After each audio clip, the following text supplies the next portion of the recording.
ਸਤਨਾਮ ਸ੍ਰੀ ਵਾਹਿਗੁਰੂ ਸਾਹਿਬ ਜੀ। ਆਸਾ ਪਹਿਲਾ ਪੂਤ ਪਿਛੈਰੀ ਮਾਈ। ਵਾਹਿਗੁਰੂ ਜੀ ਕਾ ਖਾਲਸਾ ਵਾਹਿਗੁਰੂ ਜੀ ਕੀ ਫਤਿਹ। ਪਰਮ ਸਤਿਕਾਰਯੋਗ ਗੁਰੂ ਸਾਹਿਬ ਜੀ ਦੇ ਸਾਜੀ ਨਿਵਾਜੀ ਗੁਰੂ ਸਰੂਪ ਗੁਰੂ ਖਾਲਸਾ ਸਤ ਸੰਗਤ ਜੀਓ, ਸਤਿਗੁਰਾਂ ਦੀ ਲੜੀਵਾਰ ਅੰਮ੍ਰਿਤਮਈ ਬਾਣੀ ਦੀ ਜੋ ਕਥਾ ਚੱਲ ਰਹੀ ਹੈ, ਜਿਸ ਸ਼ਬਦ ਤੋਂ ਅੱਜ ਦੀ ਕਥਾ ਆਰੰਭ ਹੋ ਰਹੀ ਹੈ, ਉਹ ਆਪ ਜੀ ਨੇ ਉਸ ਦਾ ਪਾਠ ਸਰਵਣ ਕਰ ਲਿਆ ਹੈ। ਆਓ ਜਿਸ ਪ੍ਰਕਾਰ ਸਤਿਗੁਰੂ ਕਿਰਪਾ ਕਰਦੇ ਹੈ, ਆਪਾਂ ਸਾਰਿਆਂ ਨੂੰ ਜੋ ਇਸ ਤਰ੍ਹਾਂ ਦਾ ਸ਼ਾਂਤ ਵਾਤਾਵਰਨ ਸਤਿਗੁਰਾਂ ਨੇ ਬਖਸ਼ਿਆ, ਇਸ ਤੋਂ ਲਾਭ ਉਠਾਈਏ। ਜ਼ਿੰਦਗੀ ਜਾ ਰਹੀ ਹੈ, ਇੱਕ ਇੱਕ ਸਵਾਸ ਕਰਕੇ ਜਾ ਰਹੀ। ਉਮਰ ਉਹਾ ਵਿੱਚ ਲੇਖੇ ਦੇ, ਯਾਦ ਸਾਈਂ ਵਿੱਚ ਗੁਜ਼ਰੇ, ਪੈਂਦੀ ਮੁਦਰੇ।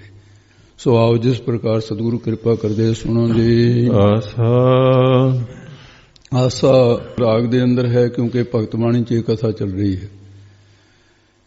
ਇੱਕ ਸਮੇਂ ਭਗਤ ਕਬੀਰ ਸਾਹਿਬ ਜੀ ਦੇ ਕੋਲ ਮਹਾਤਮਾ ਜੀ ਆਏ। ਉਹ ਮਹਾਤਮਾ ਜੀ ਨੇ ਕੁਝ ਪ੍ਰਸ਼ਨ ਕੀਤੇ। ਉਹਨਾਂ ਦੇ ਇੱਕ ਵਿਸ਼ੇਸ਼ ਕਰਕੇ ਪ੍ਰਸ਼ਨ ਸੀ। ਉਹਨਾਂ ਨੇ ਕਿਹਾ ਕਿ ਮਹਾਰਾਜ ਇਹ ਦੱਸੋ ਕਿ ਸੰਸਾਰ ਸੱਤ ਹੈ ਜਾਂ ਅਸਤ ਹੈ। ਆਪ ਹੀ ਫਿਰ ਕਹਿੰਦੇ, ਜੇ ਤੁਸੀਂ ਕਹੋਗੇ ਵੀ ਸੱਤ ਕਹੋਗੇ ਤਾਂ ਫਿਰ ਨਾਸ ਕਿਉਂ ਹੁੰਦਾ ਹੈ? ਮੈਂ ਇਹ ਸਵਾਲ ਕਰੂੰਗਾ। ਜੇ ਅਸਤ ਕਹੋਗੇ ਤਾਂ ਫਿਰ ਦਿਸਦਾ ਕਿਉਂ ਹੈ? ਇਸ ਤਰ੍ਹਾਂ ਦਾ ਇਹ ਪ੍ਰਸ਼ਨ ਜਿਹੜਾ ਸੀ ਉਹ ਮਹਾਤਮਾ ਜੀ ਨੇ ਕੀਤਾ ਹੈ। ਉਹਦੇ ਉੱਤਰ ਦੇ ਵਿੱਚ ਕਬੀਰ ਸਾਹਿਬ ਜੀ ਫਿਰ ਅੱਗੇ ਜਿਸ ਪ੍ਰਕਾਰ ਕਥਨ ਕਰਦੇ ਹਨ, ਉਹ ਆਪ ਜੀ ਸਰਵਣ ਕਰੋ ਜੀ। ਪਹਿਲਾ ਪੂਤ ਪਿਛੈਰੀ ਮਾਈ। ਇਹ ਸ਼ਬਦ ਦੇ ਵਿੱਚ ਅਜਾਤਵਾਦ ਹੈ। ਜਾਤ ਨਾਮ ਹੁੰਦਾ ਹੈ ਜਨਮ ਲੈਣ ਦਾ।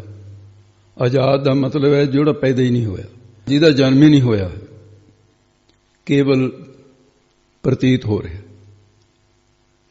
ਇਸ ਕਰਕੇ ਉਹ ਜਿਹੜਾ ਪ੍ਰਤੀਤੀ ਮਾਤਰ ਹੈ, ਮਿਥੇ ਪ੍ਰਤੀਤ ਹੋ ਰਿਹਾ ਹੈ। ਜਿਵੇਂ ਰੱਸੀ ਦੇ ਵਿੱਚੋਂ ਸੱਪ ਕਦੇ ਪੈਦਾ ਹੀ ਨਹੀਂ ਹੋਇਆ, ਲੇਕਿਨ ਦਿਸ ਰਿਹਾ ਪੈਦਾ ਹੋਇਆ ਵਾ। ਰੇਗ ਸਥਾਨ ਦੇ ਵਿੱਚ ਕਦੇ ਪਾਣੀ ਪੈਦਾ ਨਹੀਂ ਹੋਇਆ, ਪਰ ਪਾਣੀ ਦਿਸ ਰਿਹਾ।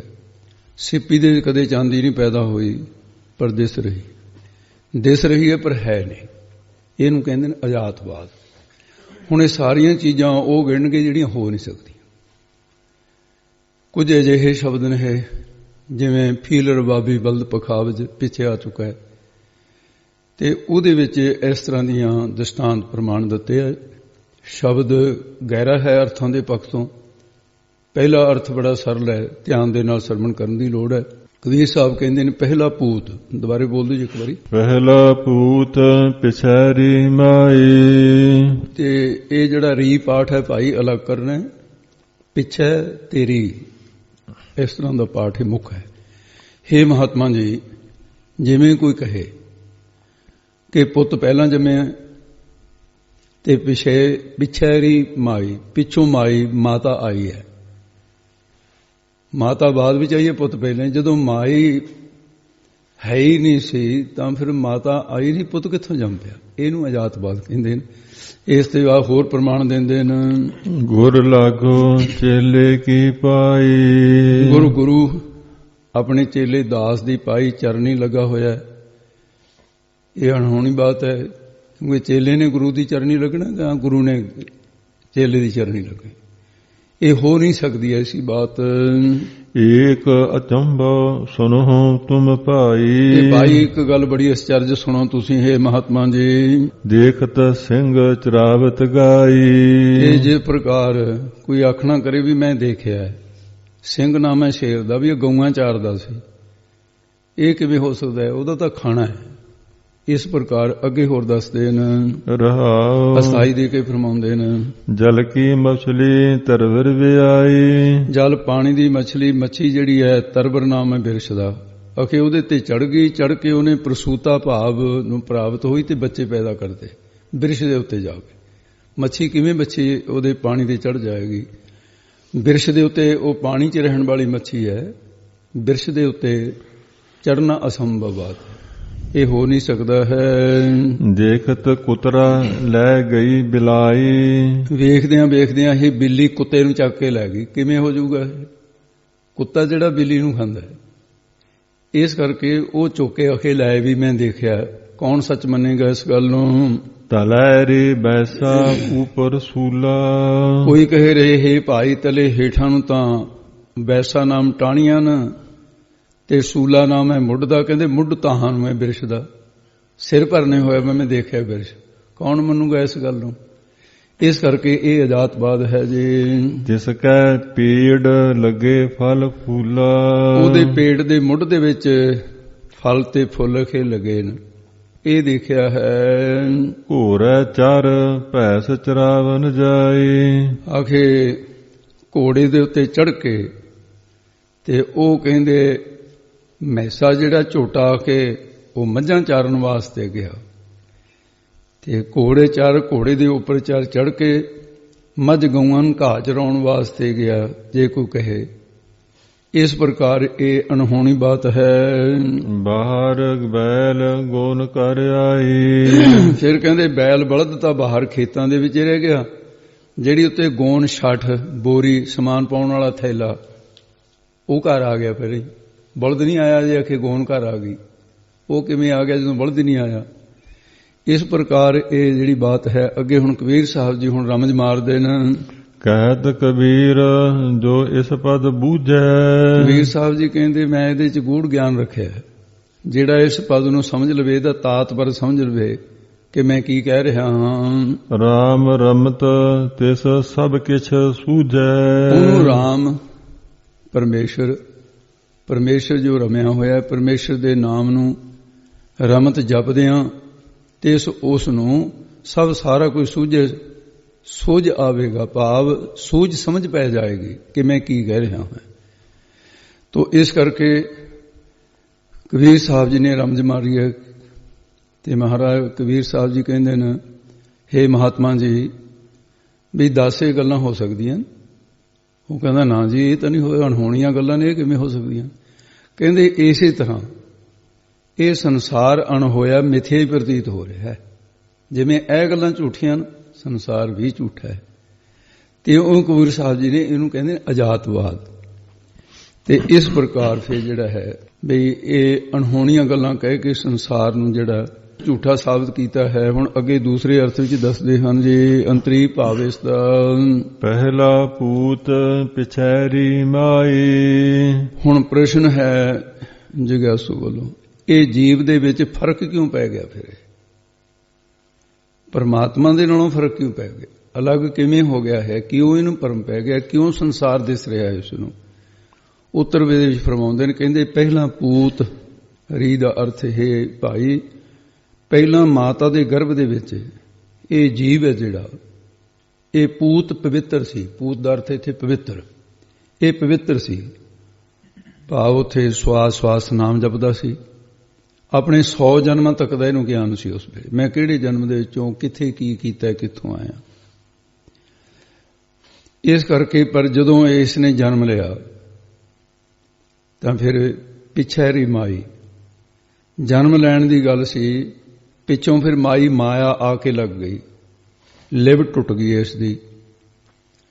ਉਹਦੇ ਲਿਵ ਟੁੱਟਣ ਦੇ ਕਰਕੇ ਅਪਵਿੱਤਰ ਹੋ ਗਿਆ। ਸਾਚੀ ਲਿਵ ਬਿਨ ਦੇਹ ਨਿਮਾਣੀ ਦੀ ਹੋ ਗਈ ਹੈ ਕਿਉਂਕਿ ਲਿਵ ਟੁੱਟ ਗਈ ਹੈ। ਇਸ ਕਰਕੇ ਫਿਰ ਇਹ ਅੰਤਰੀ ਭਾਵ ਸਮਝਾਇਆ ਹੈ ਕਿ ਇਸ ਪ੍ਰਕਾਰ ਹੈ। ਗੁਰ ਲਾਗੋ ਚੇਲੇ ਕੀ ਪਾਈ। ਇਹ ਜੀਵ ਆਪਣੇ ਗੁਰ ਪੂਜਨੀਕ ਭਾਵ ਇਹਦੇ ਚ ਆਤਮਿਕ ਸਰੂਪ ਹੋਣ ਕਰਕੇ ਮਨ ਤੋਂ ਜੋਤ ਸਰੂਪ ਹੈ। ਇਸ ਹੀ ਪੂਜਨੀਕ। ਪਰ ਇਸ ਨੇ ਜਿਹੜਾ ਹੈ ਕਿਉਂ ਆਤਮਾ ਤਾਂ ਆਤਮ ਦੇਵ ਪੂਜੀ ਹੈ, ਪੂਜਣ ਯੋਗ ਹੈ ਆਤਮਾ ਦਾ, ਬ੍ਰਹਮ ਦੀ ਅੰਸ਼ ਹੈ। ਪਰ ਇਹ ਮਨ ਦੇ ਪਿੱਛੇ ਲੱਗ ਕੇ ਮਨ ਰੂਪੀ ਚੇਲੇ ਦੇ ਪੈਰੀਂ ਪੈ ਗਿਆ। ਇਸ ਕਰਕੇ ਗੁਰ ਲਾਗੋ ਚੇਲੇ ਕੀ ਪਾਈ ਭਾਵ ਮਨ ਦੇ ਅਧੀਨ ਹੋ ਕੇ ਮਨ ਮਤ ਵਿੱਚ ਲੱਗ ਗਿਆ ਹੈ ਜੀਵਾਤਮਾ। ਏਕ ਅਚੰਭਵ ਸੁਨਹੁ ਤੁਮ ਭਾਈ। ਇਹ ਭਾਈ ਭਰਾਵੋ ਇੱਕ ਬਹੁਤ ਹੀ ਅਚੰਭੋ ਅਚਰਜ ਗੱਲ ਸੁਣਨਾ ਕਰੋ। ਦੇਖਤ ਸਿੰਘ ਚਰਾਵਤ ਗਾਈ। ਦੇਹ ਅਧਿਆਸ ਰੂਪੀ ਤਾਂ ਹੈ ਸ਼ੇਰ ਇੰਦਰੀਆਂ ਰੂਪੀਆਂ ਹੈਗੀਆਂ ਗਾਇਆਂ, ਇਹਨਾਂ ਦੇ ਨਾਲ ਪਦਾਰਥਾਂ ਰੂਪੀ ਜਾਂ ਵਿਸ਼ਿਆਂ ਰੂਪੀ ਘਾਹ ਚਰਾ ਰਿਹਾ ਹੈ। ਇਹ ਦੇਖਿਆ ਜਾ ਰਿਹਾ, ਦਿਖਦਾ ਹੈ। ਰਹਾਉ ਅਸਥਾਈ ਦੇ ਕੇ ਕਹਿੰਦੇ ਨੇ ਜਲ ਕੀ ਮਛਲੀ ਤਰਵਰ ਵਿਆਈ। ਬ੍ਰਹਮ ਨਾਮ ਰੂਪੀ ਜਲ ਦੀ ਬਿਰਤੀ ਦੇ ਵਿੱਚੋਂ ਇਹ ਬੁੱਧ ਰੂਪ ਮੱਛੀ ਹੈ। ਸੰਸਾਰ ਰੂਪੀ ਬਿਰਸ਼ ਦੇ ਇਹ ਵਿਆਈ ਪ੍ਰਸੂਤਾ ਭਾਵ ਨੂੰ ਪ੍ਰਾਪਤ ਹੋ ਗਈ। ਭਾਵ ਕੀ ਹੈ ਵੀ ਪਦਾਰਥਾਂ ਰੂਪੀ ਬੱਚੇ ਦਿੱਤੇ ਨੇ ਇਸਨੇ, ਰਜੋ ਗੁਣ, ਤਮੋ ਗੁਣ, ਸਤੋ ਗੁਣ ਦੇ ਸਹਿਤ ਹੋਈ ਹੈ। ਇਸ ਕਰਕੇ ਦੇਖਤ ਕੁਤਰਾ ਲੈ ਗਈ ਬਿਲਾਈ। ਦੇਖਦਿਆਂ ਹੀ ਬਿਰਤੀ ਦੇ ਵਿੱਚੋਂ ਸੰਤੋਖ ਰੂਪੀ ਕੁਤਰਾ ਕੁੱਤੇ ਦੇ ਤਾਈਂ, ਤ੍ਰਿਸ਼ਨਾ ਰੂਪੀ ਬਿਲਾਈ ਬਿੱਲੀ ਲੈ ਗਈ ਉਹਦੇ ਚੋਂ। ਸੰਤੋਖ ਰੂਪੀ ਇਹ ਜਿਹੜਾ ਕੁਤਰਾ ਸੀ, ਕੁੱਤਾ ਸੀ, ਉਹ ਭਾਵੇਂ ਸੰਤੋਖ ਕੁੱਤਾ ਨਹੀਂ ਹੁੰਦਾ, ਇਹ ਸਮਝਾਉਣ ਵਾਸਤੇ ਪ੍ਰਮਾਣ ਦਿੱਤੇ ਹਨ। ਉਹਦੇ ਚ ਕੁੱਤੇ ਦੇ ਚ ਸਬਰ ਵੀ ਹੁੰਦਾ, ਐਸੀ ਬਾਤ ਨਹੀਂ। ਉਹਦੇ ਚ ਗੁਣ ਲੈਣਾ ਐਸਾ। ਤਲੈਰੀ ਬੈਸਾ ਉਪਰ ਸੂਲਾ। ਇਹ ਭਾਈ ਸੋਗਣਾ ਰੂਪੀ ਟਾਹਣੀਆਂ ਤਲੇ ਥੱਲੇ ਹੋ ਗਈਆਂ। ਮੰਦ ਵਾਸ਼ਨਾ ਰੂਪੀ ਸੂਲਾਂ ਕੱਢੀਆਂ, ਉਹ ਕੰਡਿਆਂ ਦੀ ਨਿਆਏ ਜਿਹੜੀਆਂ ਸੀ ਉਹ ਦੁੱਖ ਦੇਣ ਵਾਲੀਆਂ ਉੱਪਰ ਹੋ ਗਈਆਂ। ਤਿਸ ਕੈ ਪੇੜ ਲੱਗੇ ਫਲ ਫੂਲਾ। ਜੋ ਸਰੀਰ ਰੂਪੀ ਪੇੜ ਵਿਰਸ਼ ਹੈ, ਤਿਸ ਉਸ ਦੇ ਕੈਦ ਅਰਥ ਹੈ ਦੇ ਮੰਦ ਕਰਮਾਂ ਸਕਾਮ ਕਰਮਾਂ ਰੂਪੀ ਫੂਲਾ ਫੁੱਲ, ਤੇ ਫਿਰ ਨਰਕ ਜੰਮਣ ਤੇ ਮਰਨ ਦੇ ਦੁੱਖ ਰੂਪੀ ਫਲ, ਜੰਮਣ ਤੇ ਮਰਨ ਦੇ ਦੁੱਖ ਰੂਪੀ ਫਲ ਲੱਗੇ ਹੋਏ ਹੈ। ਇਸ ਪ੍ਰਕਾਰ ਇਹ ਲੱਗੇ ਨ। ਘੋਰੈ ਚਾਰ ਭੈਸ ਚਰਾਵਨ ਜਾਈ। ਜੀ ਪ੍ਰਾਣਾ ਰੂਪੀ ਘੋਰੇ ਘੋੜੇ ਦੇ ਉੱਪਰ ਚੜ੍ਹ ਕੇ, ਭੈਸ ਦਾ ਅਰਥ ਹੈ ਭੈ ਡਰ ਦਾ ਨਾਮ ਹੈ, ਸਾ ਸਹਿਤ ਸੰਯੁਗਤ ਦਾ ਨਾਮ ਹੈ। ਭੈ ਦੇ ਸੰਯੁਗਤ ਹੋ ਕਰਕੇ ਉਹ ਜੂਨਾਂ ਦੇ ਵਿੱਚ ਚਰਾਵਨ ਚਗਾਉਣ ਭਾਵ ਜੰਮਣ ਮਰਨ ਵਿੱਚ ਆਉਂਦਾ ਤੇ ਜਾਈ ਜਾਂਦਾ ਹੈ। ਤੇ ਚਿਤ ਰੂਪੀ ਘੋੜੇ ਤੇ ਚੜ੍ਹ ਕੇ ਬੁੱਧੀ ਰੂਪੀ ਭੈਂਸ ਮੱਝ ਨੂੰ ਪਦਾਰਥਾਂ ਦੀ ਵਾਸ਼ਨਾ ਰੂਪੀ ਘਾਹ ਚਰਾਉਣ ਵਾਸਤੇ ਜਾਂਦਾ ਹੈ। ਇਹਦਾ ਫਿਰ ਅੱਗੇ ਇਹ ਦੱਸਦੇ ਹਨ, ਬਾਹਰ ਬੈਲ ਗੋਨ ਕਰ ਆਈ। ਇਹਦਾ ਧਰਮ ਰੂਪੀ ਬੈਲ ਬਲਦ ਉਹ ਤਾਂ ਰਹਿ ਗਿਆ ਬਾਹਰ। ਤੇਸਰਾ ਰੂਪੀ ਗੋਨ ਛੱਟ ਸਮਾਨ ਵਾਲਾ ਥੈਲਾ ਘਰ ਹਿਰਦੇ ਦੇ ਵਿੱਚ ਆ ਗਈ, ਉਹ ਗੋਨ ਘਰ ਆ ਗਈ ਹੈ। ਤੇ ਇਸ ਕਰਕੇ ਇਹ ਜਿਹੜੇ ਅਣਹੋਣੀਆਂ ਗੱਲਾਂ ਦਾ ਅੰਤਰੀ ਭਾਵ ਦੇ ਵਿੱਚ ਇਹਦੇ ਅਰਥ ਦੇ ਬਾਰੇ ਸਮਝਾ ਦਿੱਤਾ। ਤੇ ਫਿਰ ਇਹ ਗੱਲਾਂ ਜਿਹੜੀਆਂ ਦੇਖੋ ਪ੍ਰਕਿਰਤੀ ਹੈ, ਇਹਦੇ ਵਿੱਚ ਐਸੀਆਂ ਜਿਹੜੀਆਂ ਅਣਹੋਣੀਆਂ ਗੱਲਾਂ ਜਿਹੜੀਆਂ ਲੱਗ ਰਹੀਆਂ ਨੇ ਵੀ ਉਹ ਤਾਂ ਉਹਦੇ 'ਚ ਮਿਥਿਆ ਕਰਕੇ ਦਰਸਾਉਣ ਵਾਸਤੇ ਸੀ। ਇਸ ਕਰਕੇ ਭਾਵੇਂ ਉਹਨਾਂ ਦੀ ਲੋੜ ਨਹੀਂ, ਪਰ ਇੱਕ ਅਰਥ ਐਸਾ ਵੀ ਹੈ ਵੀ ਸਾਰੇ ਇਸ ਦੇ ਬਾਹਜ ਅਰਥ ਦੇ ਵਿੱਚ ਪ੍ਰਤੱਖ ਗੱਲਾਂ ਹੋਈਆਂ ਵੀ ਹਨ। ਜਿਵੇਂ ਪਹਿਲਾ ਪੂਤ ਪਿਛੇਰੀ ਮਾਈ ਦੇ ਉੱਤੇ ਨਾਸਕੇਤ ਦੀ ਸਾਖੀ ਲੱਗ ਜਾਂਦੀ ਹੈ ਵੀ ਉਹ ਰਿਸ਼ੀ ਨੂੰ ਪਹਿਲਾਂ ਮਿਲਿਆ ਤੇ ਉਹਦੀ ਮਾਤਾ ਬਾਅਦ ਚ ਮਿਲੀ। ਬੜੇ ਪ੍ਰਸੰਗ ਬੜੇ ਵਿੰਗੇ ਟੇਢੇ ਨੇ ਪੁਰਾਣਾਂ ਦੇ ਵਿੱਚ, ਕੈਸਾ ਹੋਇਆ ਸੀ, ਕਿਵੇਂ ਸੀ। ਤੇ ਇਸ ਪ੍ਰਕਾਰ ਉਹ ਰਿਸ਼ੀਆਂ ਦੇ ਵਿੱਚ ਐਸੇ ਮਿਲਦੇ ਆ।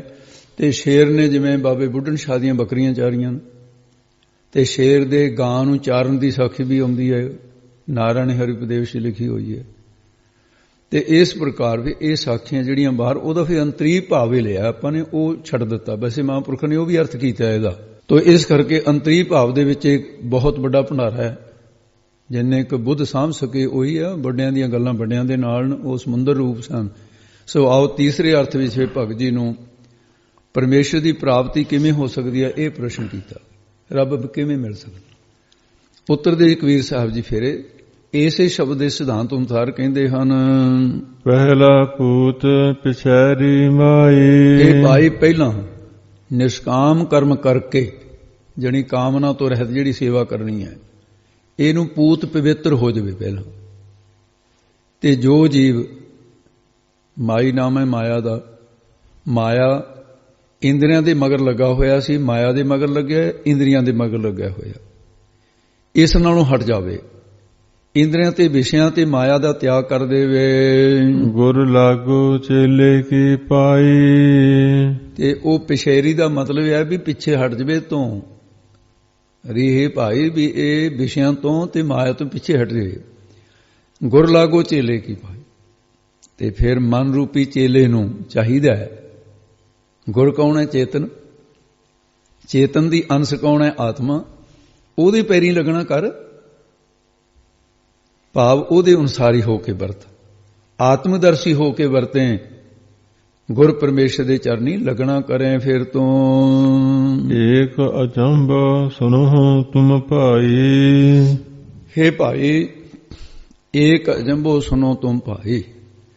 ਕਹਿੰਦੇ ਹੇ ਭਾਈ ਇੱਕ ਅਚਰਜ ਰੂਪ ਪਰਮੇਸ਼ਰ ਦੇ ਨਾਮ ਨੂੰ ਸਰਵਣ ਕਰੋ ਅਤੇ ਜੋ ਸੁੱਧ ਹੰਕਾਰ ਰੂਪੀ ਸ਼ੇਰ ਦੇਖੀਦਾ।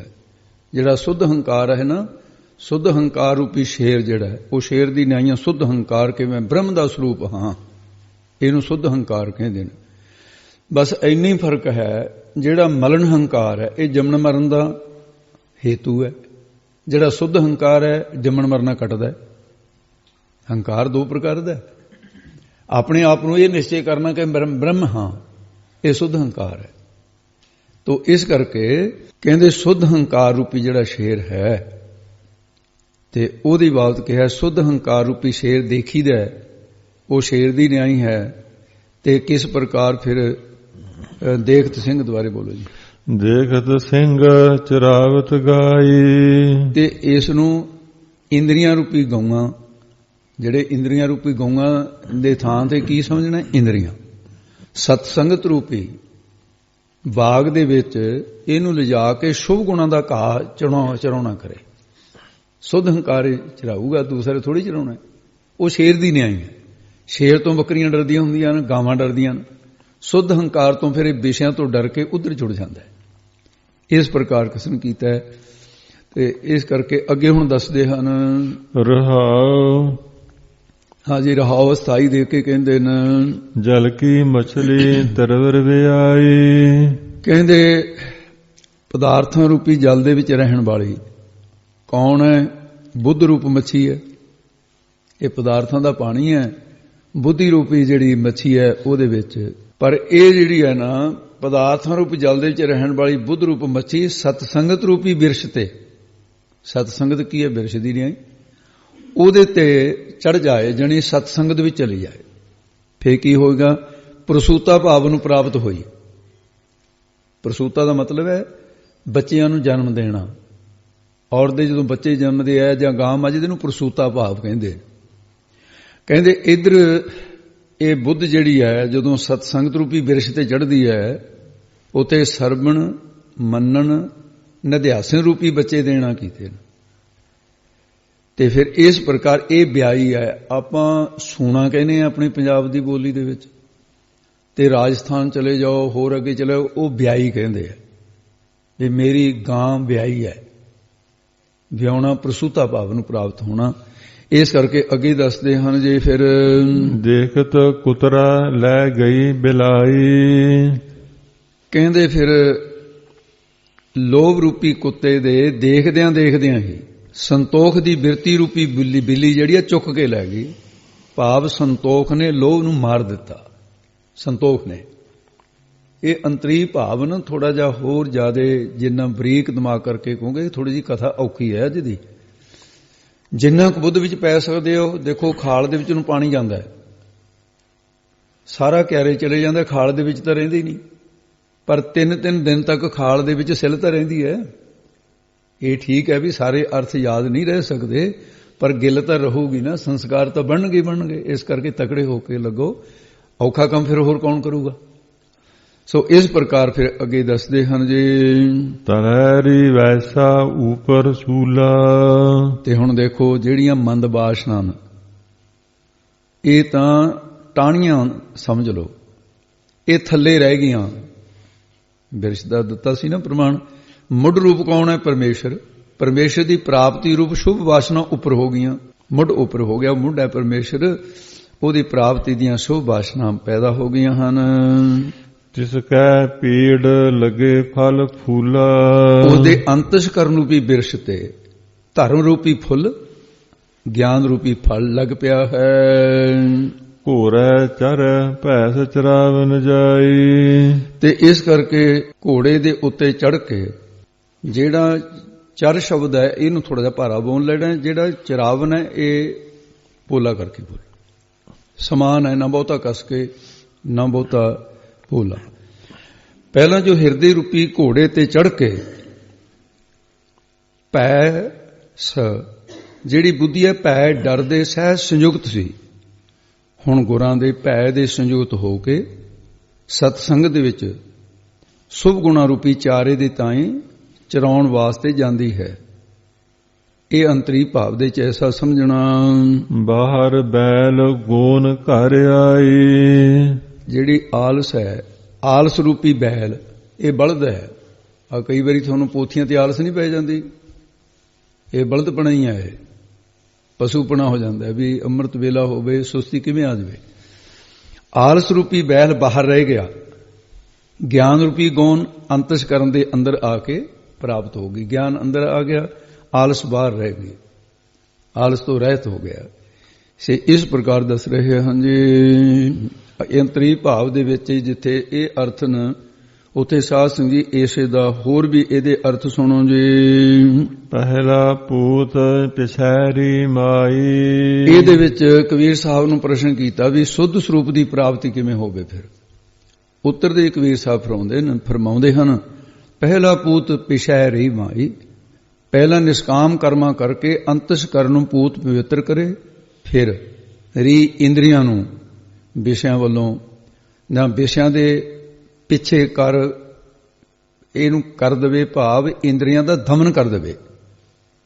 ਜੜ ਅਤੇ ਚੇਤਨ ਮਾਇਆ ਨੂੰ ਇਹਨੂੰ ਵੀ ਪਿਛੈਰੀ, ਇਹਨੂੰ ਪਿੱਛੇ ਕਰ ਦੇਵੇ, ਜਾਂ ਪਿਛੈਰੀ ਇਕੱਠਾ ਇੱਥੇ ਪਾਠ ਅਰਥ ਚ ਕਰਨਾ ਪਊਗਾ, ਉਕਣਾ ਲੱਗ, ਇਹਨੂੰ ਪਿੱਛੇ ਕਰ ਦੇਵੇ। ਗੁਰ ਲਾਗੋ ਚੇਲੇ ਕੀ ਪਾਈ, ਮਨ ਰੂਪੀ ਚੇਲੇ ਨਾਲ ਗੁਰ ਚੇਤਨ ਸਰੂਪ ਬ੍ਰਹਮ ਦੀ, ਤੇ ਇਹ ਮਨ ਰੂਪੀ ਚੇਲੇ ਨਾਲ ਗੁਰ ਚੇਤਨ ਸਰੂਪ ਬ੍ਰਹਮ ਦੀ ਚਰਨੀ ਪੈ ਕੇ ਤੇ ਉਹਦੀ ਚਰਨੀ ਵਿੱਚ ਲੱਗਣਾ ਕਰੇ। ਭਾਵ ਕੀ ਹੈ, ਫਿਰ ਮਨ ਰੂਪੀ ਚੇਲੇ ਤੋਂ ਕੀ ਕਰਾਉਣਾ, ਮਨ ਤਾਂ ਰਿਹਾ ਹੀ ਨਾ, ਮਨ ਨਹੀਂ ਉੱਥੇ ਰਹਿੰਦਾ। ਫਿਰ ਗੜਾ ਤਾਂ ਉਹਨਾਂ ਚ ਰਹਿ ਜਿੰਨਾ ਚਿਰ ਉਹ ਖੁਰਿਆ ਨਹੀਂ ਹੈ, ਜਦੋਂ ਖੁਰ ਗਿਆ ਉਹ ਤਾਂ ਪਾਣੀ ਬਣ ਗਿਆ। ਇਸ ਕਰਕੇ ਫਿਰ ਮਨ ਤੋਂ ਕੀ ਕਰਾਂ, ਮਨ ਤਾਂ ਰਿਹਾ ਹੀ ਨਾ, ਮਨ ਤਾਂ ਉਹਦਾ ਸਰੂਪ ਹੀ ਬਣ ਜਾਂਦਾ ਹੈ। ਇਸ ਕਰਕੇ ਗੁਰ ਚੇਤਨ ਦੇ ਜਦੋਂ ਚੇਲਾ ਪਾਈ ਲੱਗ ਗਿਆ ਤੇ ਫਿਰ ਭਾਈ ਉਹਦਾ ਸਰੂਪ ਹੀ ਬਣ ਜਾਂਦਾ ਹੈ। ਤੇ ਕੀ ਪਾਈ, ਫਿਰ ਉਸ ਦਾ ਮਨ ਦਾ ਕੀ ਪਾਉਣਾ, ਹੋਰ ਉਹ ਪਾ ਲਿਆ ਬ੍ਰਹਮ ਨੂੰ। ਤੇ ਗੁਰ ਚੇਤਨ ਦੇ ਨਾਲ ਲੱਗੇ ਤੋਂ ਬਿਨਾਂ ਕੀ ਪਾਈ, ਕੀ ਪਾ ਲਏਗਾ ਤੂੰ। ਗੁਰੂ ਰੂਪ ਚੇਤਨ ਦੇ ਗੁਰੂ ਦੇ ਚਰਨੀ ਲੱਗਣ ਦੇ ਨਾਲ ਹੀ ਪ੍ਰਾਪਤ ਹੋਏਗੀ, ਨਹੀਂ ਤਾਂ ਕੀ ਪਾ ਲਏਗਾ, ਨਿਗੋਰਾ ਕੀ ਪਾ ਲਊਗਾ, ਨਹੀਂ ਪ੍ਰਾਪਤ ਕਰ ਸਕਦਾ ਹੈ। ਏਕ ਅਚੰਭੋ ਸੁਨੋ ਤੁਮ ਭਾਈ, ਇਹ ਭਾਈ ਇੱਕ ਅਦਵੈਤ ਸਰੂਪ, ਅਚੰਭੋ ਅਚਰਜ ਸਰੂਪ ਪਰਮੇਸ਼ਰ ਹੈ, ਉਸ ਬਾਰੇ ਤੁਸੀਂ ਸੁਣਨਾ ਕਰੋ। ਉਹ ਸਭ ਨੂੰ ਦ੍ਰਿਸ਼ਟਾ ਰੂਪ ਹੋ ਕਰਕੇ ਉਹ ਪਰਮੇਸ਼ਰ ਜਿਹੜਾ ਹੈ ਉਹ ਸਭ ਨੂੰ ਦੇਖ ਰਿਹਾ ਹੈ। ਇੱਕ ਅਚਰਜ ਸੁਣੋ ਤੋਂ ਭਾਈ ਤੁਸੀਂ ਅਚਰਜ ਦੇਖਣਾ ਕਰੋ, ਸੁਣਨਾ ਕਰੋ। ਦੇਖਤ ਸਿੰਘ ਚਰਾਵਤ ਗਾਈ, ਤੇ ਕਿ ਉਹ ਦ੍ਰਿਸ਼ਟਾ ਰੂਪ ਹੋ ਕੇ ਦੇਖਦਾ ਹੈ, ਅਤੇ ਸਿੰਘ ਨਾਮ ਹੈ ਸ੍ਰੇਸ਼ਟ ਦਾ ਅਰਥ ਵੀ ਲੈ ਜਾਂਦੇ ਆ, ਬ੍ਰਹਮ ਹੈ। ਸਿੰਘ ਦਾ ਅਰਥ ਬ੍ਰਹਮ ਹੈ, ਸ੍ਰੇਸ਼ਟ ਭਾਵ ਸੁੱਧ ਸਰੂਪ ਹੈ ਜਿਹੜਾ ਬ੍ਰਹਮ ਹੈ। ਜਦੋਂ ਉਹ ਸੁੱਧ ਸਰੂਪ ਨੂੰ ਦੇਖ ਲਈਦਾ ਹੈ ਤਾਂ ਉਸ ਵੇਲੇ ਚਰਾਵਤ, ਚਾਰ ਜਮਾ ਆਵਤ, ਚਾਰ ਵਿਚਰਨਾ ਹੁੰਦਾ ਹੈ, ਆਵਤ ਆਉਣਾ, ਤੇ ਗਾਈ ਗਮਨ ਕਰਨਾ। ਭਾਵ ਕੀ ਬਣਿਆ, ਆਉਣਾ ਤੇ ਜਾਣਾ, ਅਰਥਾਤ ਜੂਨਾਂ ਵਿੱਚ ਵਿਚਰਨਾ, ਆਉਣਾ ਤੇ ਜਾਣਾ ਨਿਵਰਤ ਹੋ ਗਿਆ। ਫਿਰ ਜੰਮਣ ਮਰਨ ਤੋਂ ਖਹਿੜਾ ਛੁੱਟ ਗਿਆ। ਅਸਤਾਈ ਦੇ ਕੇ ਫਰਮਾਉਂਦੇ ਆ ਜਲ ਕੀ ਮਛਲੀ ਤਰਵਰ ਵਿਆਈ, ਤੇ ਜਲ ਪਾਣੀ ਦੀ ਮੱਛੀ ਛੱਛੇ ਦੇ ਹੇਠਾਂ ਔਂਕੜਾ ਭਾਈ। ਜਦੋਂ ਸੰਥਿਆ ਪਕਾਉਣੀ ਹੈ ਜਣੀ ਮਛਲੀ ਨਾ ਹੋਵੇ, ਮਛਲੀ ਦੇਖੋ ਫਰਕ ਥੋੜਾ ਜਿਹਾ ਹੀ ਔਂਕੜ ਦਾ। ਮਛਲੀ ਕਹਿਣ ਦੇ ਨਾਲ ਔਂਕੜ ਬੋਲਿਆ ਗਿਆ, ਮਛਲੀ ਕਹਿਣ ਦੇ ਨਾਲ ਔਂਕੜ ਤੋਂ ਬਿਨਾਂ ਪਾਠ ਹੋ ਗਏ। ਜੋ ਅੱਖਰ ਲਿਖੇ ਨੇ ਮਹਾਰਾਜ ਨੇ, ਅੱਖਰ ਲਿਖੇ ਸਹੀ ਗਾਵਾਂ। ਜਿਨ੍ਹਾਂ ਦੀ ਬਿਰਤੀ ਰੂਪੀ ਇਹ ਜਲ ਦੀ ਮਛਲੀ ਬਣੀ ਹੋਈ ਹੈ, ਬਿਰਤੀ ਜਿਹੜੀ ਜਿਨ੍ਹਾਂ ਦੀ ਬਿਰਤੀ ਪ੍ਰੇਮ ਰੂਪ ਜਿਹੜਾ ਪਰਮਾਤਮਾ ਦਾ ਪ੍ਰੇਮ ਹੈ, ਇਹ ਇੱਕ ਜਲਦੀ ਨਹੀਂ ਆਈ ਹੈ, ਉਹਦੀ ਮਛਲੀ ਬਣੀ ਹੋਈ ਹੈ। ਵੀ ਜਿਵੇਂ ਮੱਛੀ ਪਾਣੀ ਤੋਂ ਬਿਨਾਂ ਨਹੀਂ ਬਚਦੀ, ਪਰਮਾਤਮਾ ਦੇ ਪ੍ਰੇਮ ਤੋਂ ਬਿਨਾਂ ਬਿਰਤੀ ਸੰਤਾਂ ਭਗਤਾਂ ਦੀ ਬਚਦੀ ਨਹੀਂ। ਉਹਨਾਂ ਨੂੰ ਕੀ ਜਲ ਜਲਣ ਹੋਣੀ ਹੈ। ਇਸ ਕਰਕੇ ਜਲ ਕੀ ਜਲਣ ਕੀ ਉਹਨਾਂ ਨੂੰ, ਭਾਵ ਈਰਖਾ ਦਵੈਸ ਦੀ, ਕਾਮ ਕ੍ਰੋਧ ਦੀ ਜਲਣ ਨਹੀਂ ਹੁੰਦੀ, ਜਲਣ ਨਹੀਂ ਹੁੰਦੀ ਹੈ। ਤੇ ਉਹ ਫਿਰ ਬ੍ਰਹਮ ਰੂਪੀ ਤਰਵਰ ਬਿਰਸ਼ ਦੀ ਪ੍ਰਾਪਤੀ ਕਰਕੇ ਵਿਆਈ ਬੇ ਜਮਾ ਆਈ। ਹਿਰਦੇ 'ਚ ਪਹਿਲਾਂ ਆਈ ਹੋਈ ਕੀ ਹੈ, ਬੇ ਦਵੈਤ ਸੀ, ਉਹ ਨਿਵਰਤ ਹੋ ਜਾਂਦੀ ਹੈ। ਦੇਖਤ ਕੁਤਰਾ ਲੈ ਗਈ ਬਿਲਾਈ। ਉਹਨਾਂ ਨੇ ਜਦੋਂ ਸਰੂਪ ਤਾਈਂ ਵੇਖ ਲਿਆ, ਪ੍ਰਤੱਖ ਹੋ ਗਿਆ, ਸਖਿਆਤਾਕਾਰ ਹੋ ਗਈ ਹੈ, ਤਦੋਂ ਫਿਰ ਕੱਕੇ ਨੂੰ ਅਲੱਗ ਕਰਕੇ ਇਹਦਾ ਅਰਥ ਹੈ ਕੋ ਤਰਾ। ਤਰਾ ਨਾਮ ਤਰਨ ਤੋਂ ਰਹਿਤ ਨਹੀਂ ਰਹਿਣਾ। ਤੇ ਬੇ ਲਾਈ, ਦਵੈਤ ਜਿਹੜੀ ਲੱਗ ਰਹੀ ਸੀ ਤੇ ਉਹ ਵੀ ਲੈ ਹੋ ਜਾਏਗੀ। ਇਸ ਕਰਕੇ ਫਿਰ ਜਿਹੜੀਆਂ ਕੱਕੇ ਤੋਂ ਲੈਣਾ ਤਰਕਾਂ ਵਾਲੀ ਜਿਹੜੀ ਬੁੱਧੀ ਸੀ, ਕੁਤਰਾ ਨਾਮ, ਦੇਖਤ ਕੁਤਰਾ ਬੋਲਦੇ ਜਰਾ, ਦੇਖਤ ਕੁਤਰਾ ਲੈ ਗਈ ਬਿਲਾਈ। ਤੇ ਇਸ ਕਰਕੇ ਜਿਹੜਾ ਕੁਤਰਾ ਕੁਤਰਕਾਂ ਵਾਲੀ ਬੁੱਧੀ ਸੀ, ਜਿਹੜੀ ਦੇ ਵਿੱਚ ਤਰਕਾਂ ਪੈਦਾ ਹੁੰਦੀਆਂ ਸੀ, ਉਹ ਬਿਲਾਈ ਨਾਸ ਹੋ ਗਈ ਹੈ। ਦਵੈਤ ਜਿਹੜੀ ਲੱਗੀ ਹੋਈ ਸੀ ਉਹ ਲੈ ਹੋ ਗਈ। ਬੇਨਾਮ ਦਵੈਸ ਦਾ, ਲਾਈ ਨਾਮ ਲੈਤਾ ਹੁੰਦਾ, ਲੈਤਾ ਹੋ ਗਈ ਉਸ ਦੀ। ਤੇ ਇਸ ਪ੍ਰਕਾਰ ਫਿਰ ਇਹ ਇਸ ਤਰ੍ਹਾਂ ਦਾ ਇਹ ਅੰਤਰੀ ਭਾਵ ਦੇ ਵਿੱਚ ਹੈ, ਕਿਉਂਕਿ ਉਹਨਾਂ ਨੇ ਸਰੂਪ ਨੂੰ ਵੇਖ ਲਿਆ, ਸਖਿਆਤਾਕਾਰ ਵਾਹਿਗੁਰੂ ਦੀ ਹੋ ਗਈ। ਤੇ ਫਿਰ ਉਹਨਾਂ ਦਾ ਤਰਾ ਤਰਨ ਤੋਂ ਰਹਿਤ ਨਹੀਂ ਰਹਿੰਦੇ, ਕਾ ਨਾਮ ਅਲੱਗ ਹੋਣ ਦਾ। ਕੱਕਾ ਆੜਾ ਇਹ ਨਖੇਦ ਵਿੱਚ ਵਰਤ ਹੁੰਦੇ ਆ, ਜਿਵੇਂ ਗਿਆਨ ਦੇ ਮੂਹਰੇ ਐੜਾ ਲੱਗ ਗਿਆ, ਅਗਿਆਨ ਹੋ ਗਿਆ। ਇਹ ਕੱਕਾ ਵੀ ਉਹ ਫਿਰ ਇਸ ਪ੍ਰਕਾਰ ਤਰਨ ਤੋਂ ਰਹਿਤ ਨਹੀਂ ਰਹਿਣਾ ਹੁੰਦਾ, ਭਾਵ ਕਿ ਤਰ ਜਾਂਦੇ ਨੇ। ਤੇ ਦਵੈਸ ਜਿਹੜੀ ਲੱਗੀ ਹੋਈ ਸੀ ਉਹ ਲੈਤਾ ਹੋ ਗਈ ਹੈ। ਤੇ ਤਰਕਾਂ ਕੁਤਰਕਾਂ ਵਾਲੀ ਬੁੱਧੀ ਜਿਹੜੀ ਹੈ ਇਹ ਨਾਸ ਹੋ ਜਾਂਦੀ ਹੈ। ਇਸ ਪ੍ਰਕਾਰ ਫਿਰ ਤਲੈਰੀ ਬੈਸਾ ਉਪਰ ਸੂਲਾ, ਉਹ ਸਾਰਿਆਂ ਦੇ ਚਰਨਾਂ ਦੇ ਤਲੇ ਤਲੀਆਂ ਦੀ ਧੂੜ ਬਣ ਕੇ ਬੈਸਾ ਬੈਠਦੇ ਨੇ। ਇੰਨੀ ਨਿਮਰਤਾ ਉਹਨਾਂ 'ਚ ਆ ਜਾਂਦੀ ਹੈ ਵੀ ਮੈਂ ਤਾਂ ਸਾਰਿਆਂ ਦੀ ਚਰਨ ਧੂੜ ਹੈ, ਹੰਕਾਰ ਰਹਿੰਦਾ ਹੀ ਨਹੀਂ। ਗੁਰਸਿੱਖਾਂ ਕੀ ਹਰ ਧੂੜ ਦੇ ਹਮ ਪਾਪੀ ਪਿਗਤ ਪਾਏ, ਹੋ ਸਭਨਾ ਕੀ ਰੇਣ ਕਾ ਤਾਂ ਆਓ ਹਮਾਰੇ ਪਾਸ। ਇਹ ਉਹਨਾਂ ਦੀ ਬਿਰਤੀ ਬਣ ਜਾਂਦੀ ਹੈ।